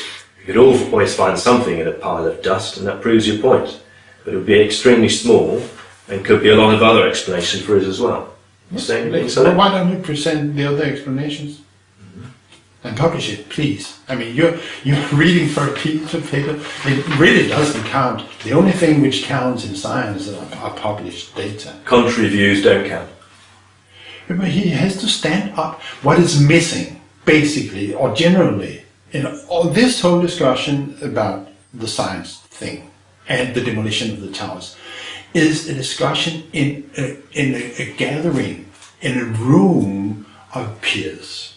And I have tried repeatedly here locally in Denmark, on the technical university, to ask for a symposium or a hearing, whatever you call it, where actually people can discuss this in plenum, in a group where the But here's someone giving you a specific explanation and challenging the methods you've used and the conclusions you've reached, and you dismiss it for another reason. Because this time, I like that you dismiss the witness at the Pentagon or the witness at the World Trade Center. This one's dismissed because he hasn't published it. I shrug my shoulders because he's not saying anything. Basically, maybe we should point to that. He's not saying anything. He's asking for more. So what? I'm asking: does he recognize the data? Does he accept the data? Did you ask him that question? You asked him. He looked through your paper. And did he accept the data? He looked through it and saw that there was an alternative explanation for it. So, and what was that? They suggest, the two of them suggest, that it was specialised cured paint. The type of paint that's used, actually specified and used at the moment on the Manhattan Bridge. Well, Did you know that? Please, why doesn't he publish that? It's a primer coat used and specified by the New York Department of Transport. Did you know that? No. Widely used in New York. Pardon? It's widely used in New York. Did you know that? So you suggest that you have a paint which actually reacts at 430 degrees and produces iron in the process? Is that what you're suggesting? That if you heat it, then it gives off, eventually it will give off some heat, yes. It means that if in a fire, it would be the quite opposite of fireproof. Why do people use things like micaceous iron oxide with polymers and aluminium flake? Why do you think they use that? Does it have a purpose? Why do you think they use those aluminium flakes and micaceous iron oxide? Excuse me? Why they use those specialised primer paints? Do you know why they're being used? No. Do you think you don't know why they're being used? I think what you're suggesting is the application of a paint which is a semi-explosive. It's being used by the New York Department of Transport at the moment. Okay. Why do you think they use it? Well, to prepare for future attacks in New York, are you suggesting? Or prepare for future? Is that what you're suggesting? I mean, it's being used at the moment on actual buildings at the moment. It's the exact type of paint with aluminium in it. So what? But you don't seem to understand why they use it.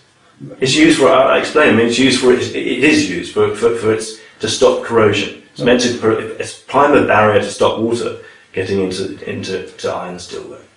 That's why it is. I thought you might have known things. You might have looked at alternatives, but you don't. We're looking for the primer paint. It's fine. It's fine. Okay, you don't. Hey. Okay. We have looked at the primer paint applied in wood. You've looked at one primer paint. We looked at the NIST report, Yeah. which made an account for the primer. Right.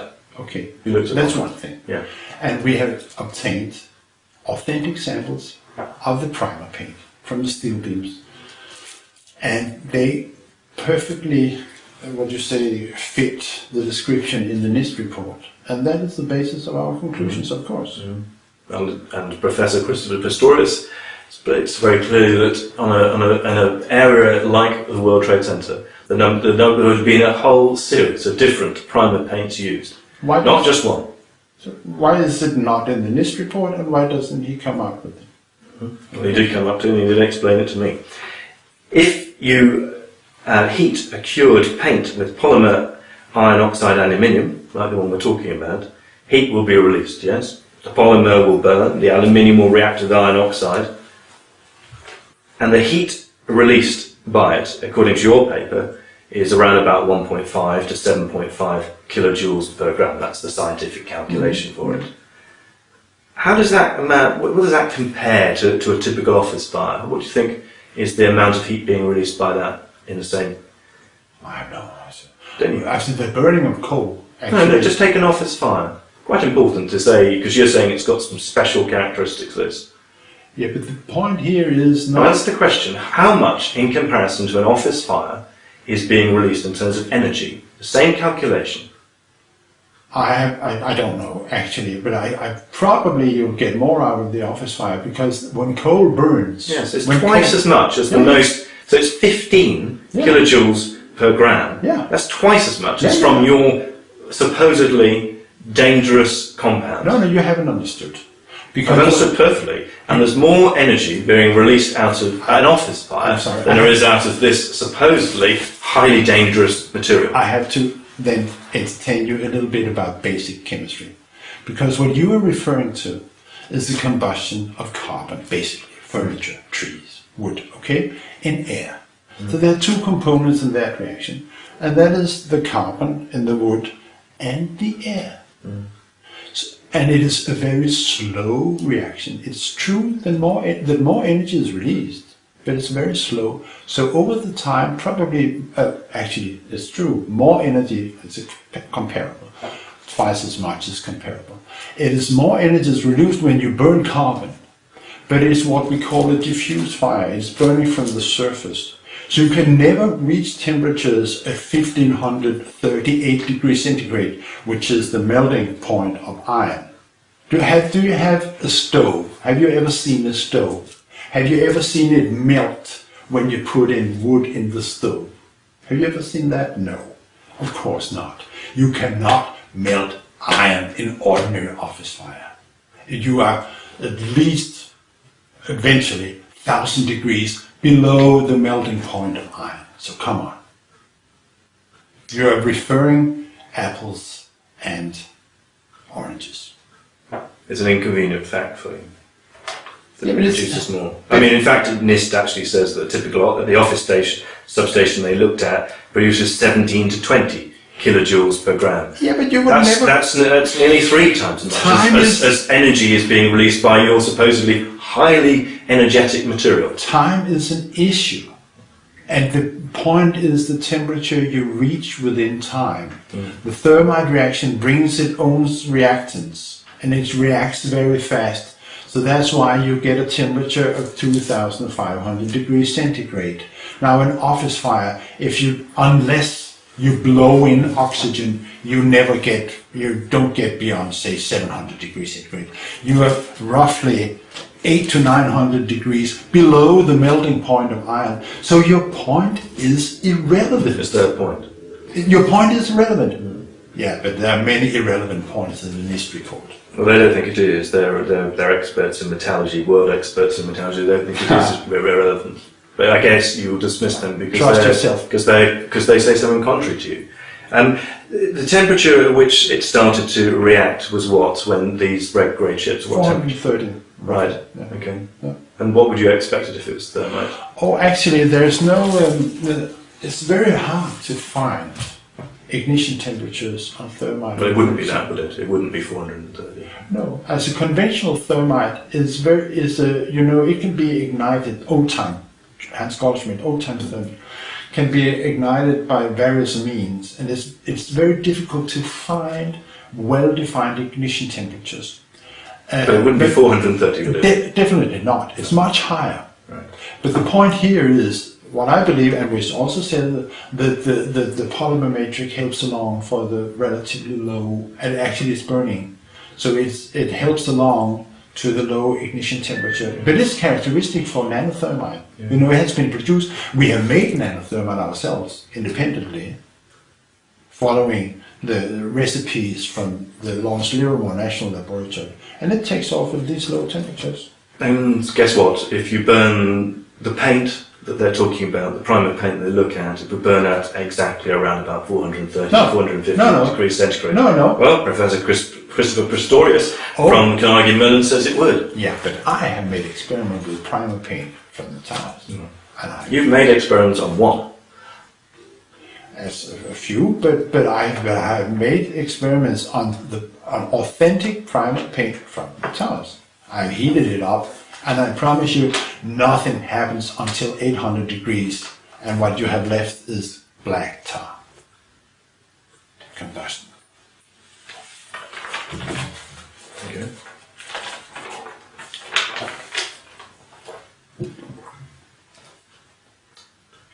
So there you have two of the world's leading experts in metallurgy produce A, questioning methods you've used, and B, suggesting a completely harmless but much more plausible and more likely reason for the red grey chips and the characteristics within them. Why don't you accept what they say? Because I want to meet them face to face, and I want them to publish this. I don't take your report for you as go in between here. Maybe you made this up on your way down here. I made it up. It could be. How do I know? I want to meet them. I want them to publish and come out in the public domain and say what they're saying. Provide their evidence. Why don't they provide their evidence? I'm talking about evidence all the time. But they've done an interview with me. Do you think that I made that up? Or? No. You seem to suggest they did. No, I'm just saying that I'm, of course, ready. Why don't they invite me or any of the other authors to their university and let us, each of us, give a presentation? Because they say it's irrelevant. They say it's not worth further study. They wouldn't have published your paper in their journal. They don't think it's of the right standard. That's why. That's a very personal thing, isn't it? Well, it's not. It's a question. You're a scientist. You're saying it's got the right standard. They say it hasn't got the right standard. Okay. If he peer reviewed it, he would have rejected it. He said Professor Fruhan. Okay.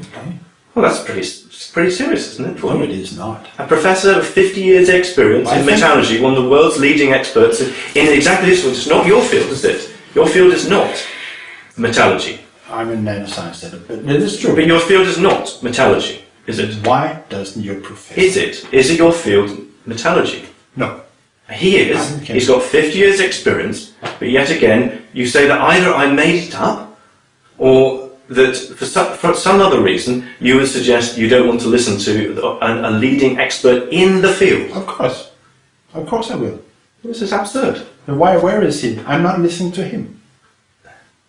I just quoted exact quotes of what he said. Very good, so let him come out in the public domain. It's never, the standard's never quite good enough for you, is it? When someone has something that's contradictory, it's never quite good enough for you, is it? But he hasn't presented himself to me. You're a go-between between him and I. Okay, him and me. Okay? So I suggest that your professor publish and defend his statement in the public domain.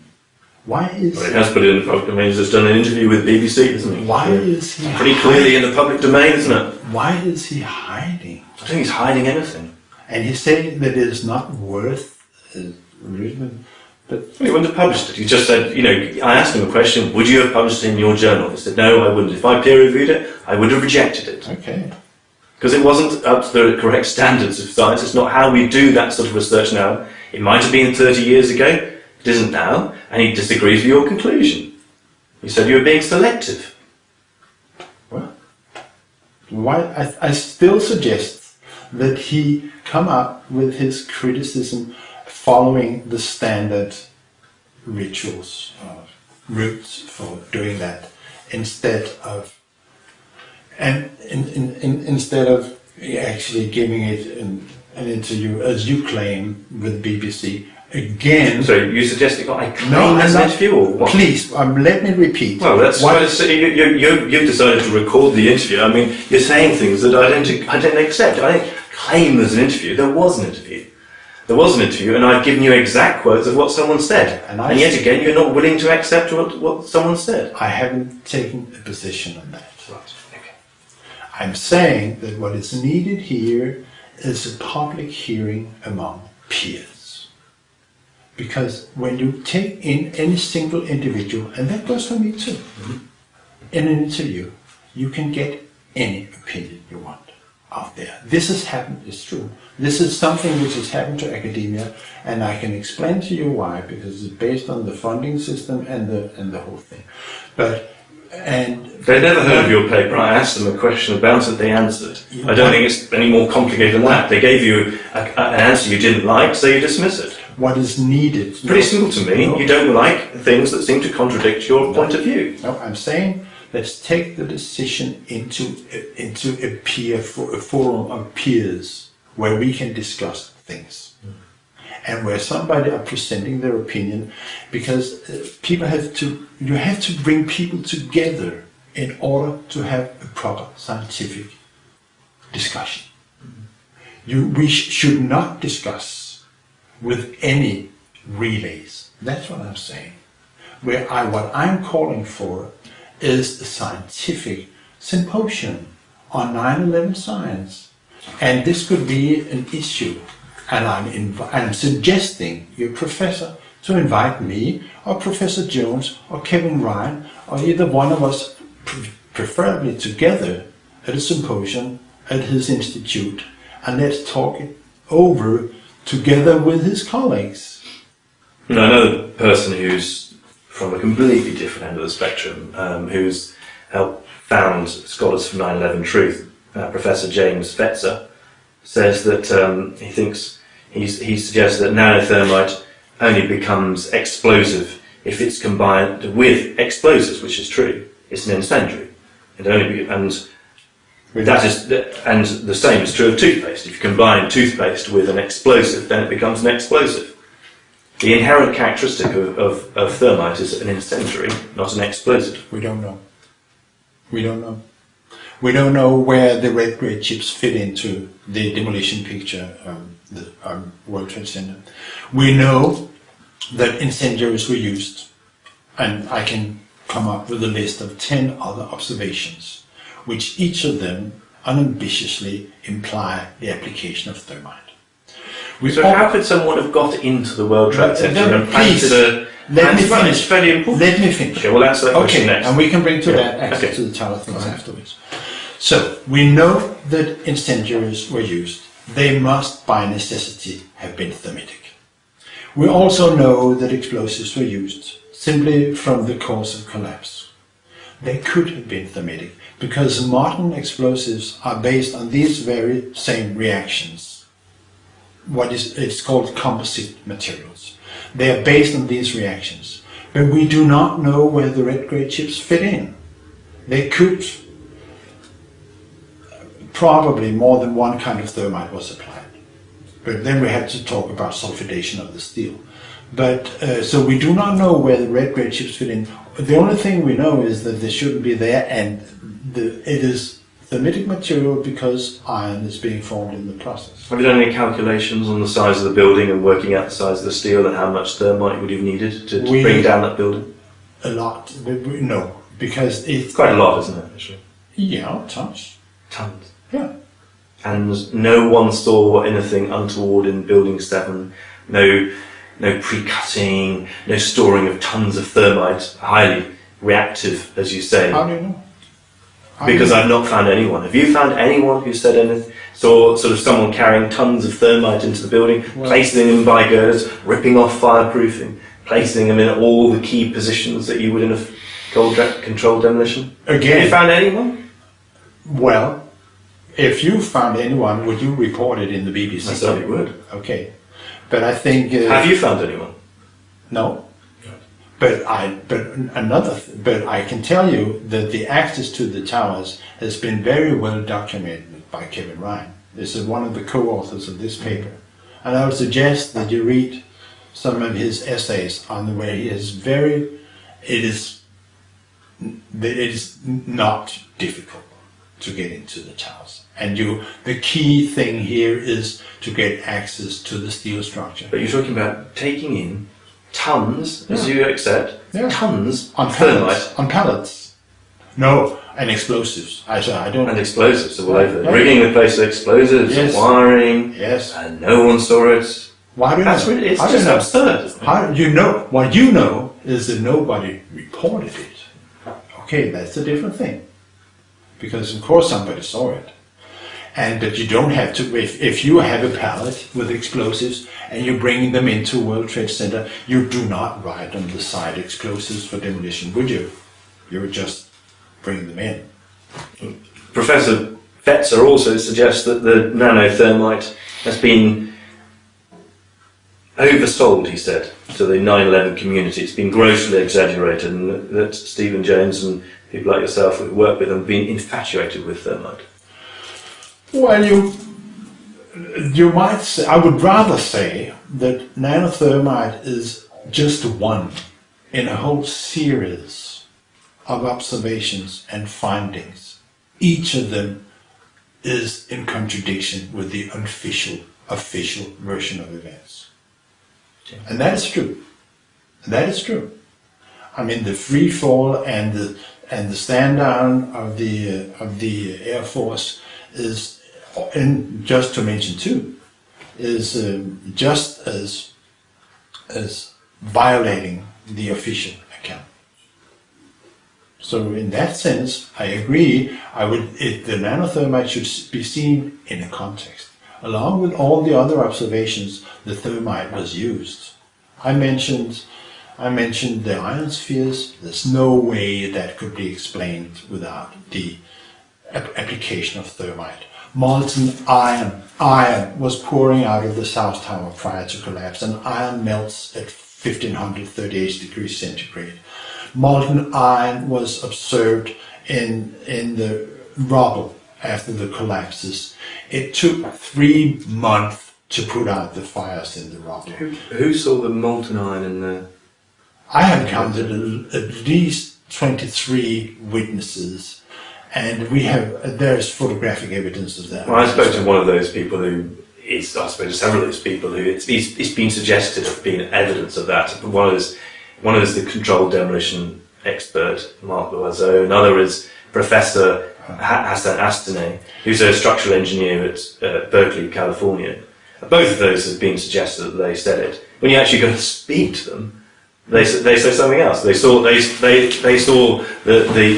rubble afterwards smouldering, and it had been smouldering, and there had been fires below the surface in the rubble. So It hardly suggests that there is molten iron flowing through. And no, I've not found anyone who actually says it. well, you should ask NASA then. Did you ask them? Because they flew over. I've seen the temperature that happens at the high temperatures afterwards. Okay. Yeah. Okay. 750 degrees. 6 days after 6 days of showers, it was pouring down, cats and dogs. And what's under the ground in the debris? Is it material that could burn? It actually kept on burning for 3 months. Yes, it did. Yeah. It took them officially. The fires were Is there any combustible material in the dust, in the debris from the World Trade Center, do you think? Any combustible material at all? Not which can keep on burning for 3 months. You need oxygen. You need oxygen to do that. Yeah. And there were eruptions of strange chemicals coming out on specific days. I have to then use some technical terms. Eruptions? Yeah. They were like volcanoes. There were chemicals coming out of the ground on very limited time of them, like explosions were going on down in the rubble. And we're talking about, I have to give you some chemical names, styrene, benzene, toluene, and some very strange chemical called 1,3-diphenylpropane, which has never been observed after conventional fires. Why should it take 3 months to put out these fires, all the fires? Why should it take 3 months? Something was happening in ground zero, which is beyond the official story. One, the FBI special agent I spoke to said that she says the continued doubting of what happened is unfair to the families and friends and belittles those who lost their lives on 9/11 and obscures the real story of what happened. Don't think that the family and friends deserve to have a real investigation of what happened. She doesn't know. She doesn't. Don't you think that it would be fair to the family and friends to have an investigation? Well, I'm asking what she says. She says she felt. Yeah, but this is a very personal thing. It was personal to her. Somebody's gathered up body parts of people who have been killed there. She felt quite hurt about the fact that you and others continue to question whether people actually on that airline were killed there. Of course they were killed. Of course they were killed. So earlier you seemed to be suggesting the airliner didn't crash at the Pentagon. Of course people were killed. Quite clear, but, of course people were killed. Right. And we are talking about that this crime was never investigated. And you may have your own opinion, but I think that we honor these people who were murdered best by carrying out a criminal investigation and persecuting the perpetrators. Do you think by doing what you do, you take presumably what you're saying is a gross crime? Do you think you're taking a personal risk yourself by coming up with doing the work you're doing? I have no way back. If you fight, you might lose. But if you don't fight, you have lost. And you'll keep fighting? I have no way back. I have 6 grandchildren. And what is going on here, in my opinion, is our very civilization which is at stake. There is no way that our civilization can continue without facing these unsolved questions of 9/11. So I think this is very serious. I'm talking about all the things you love. I'm talking about democracy. I'm talking about welfare. I'm talking about the elderly. I'm talking about the children. I'm talking about economy. I'm talking about environment. I'm talking about the very future of our Western society and our civilization. And I'm very concerned, and I think there is no way our children can expect a future like ours unless we face the unsolved questions of 9/11. Okay, cut. Do you have any children? I do, yeah. Children. Yes, I do. Yeah. That's why we're here, isn't it? I would always look to and desperately in search of the truth of everything, every story I ever do. And that's the only question. Thank you. Okay. Thank you very much.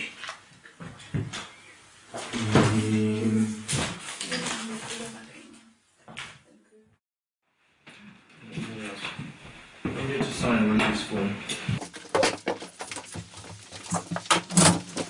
So what do you sign? What do I sign? I sign up to the Charter, the BBC's Charter and the Ofcom. The crucial point of what you're agreeing to is that it is an edited programme. You need to understand it's an edited programme. It's a BBC 2 programme, and it is a programme about 9/11 and the theories about it. Okay.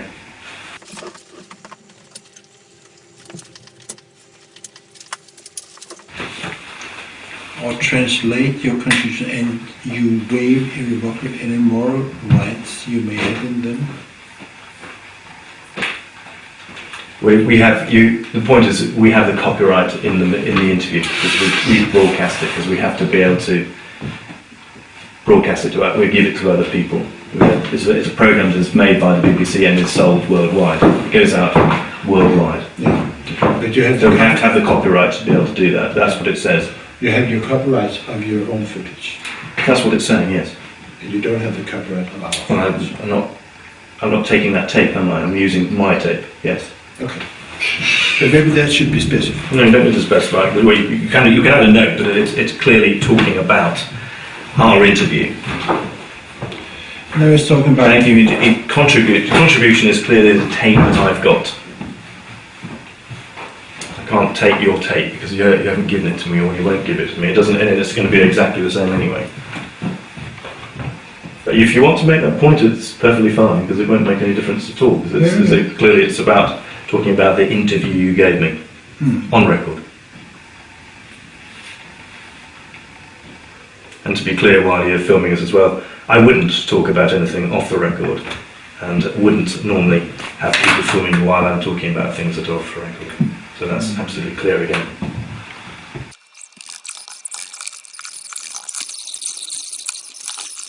Maybe stay yes, however you want to. Do you want to do that first, and I can?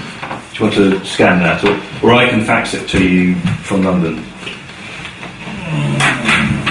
Or I can give you a copy of that as it is, and then I'll fax you the I site. think I'll add the thing about your footage, your tape. So your contributions.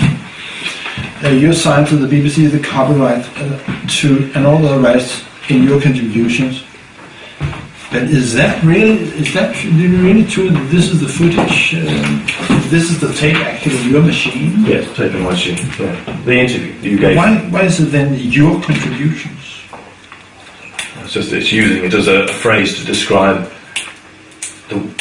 how you've contributed to the program. So it's saying, and seeing as we work in the broadcast media, your contribution has to be in a broadcast medium, and that is tape. I can't really see any other explanation for it. Is footage an English word? Or is it American? Can I write the copyright to your footage? Recorded by the BBC.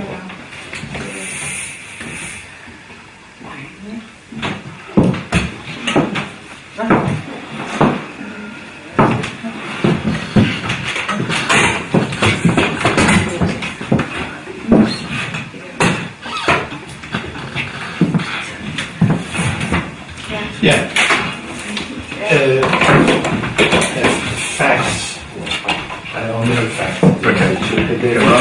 You can I can scan it and scan it and send me a PDF. Yeah. Okay. I'll do that.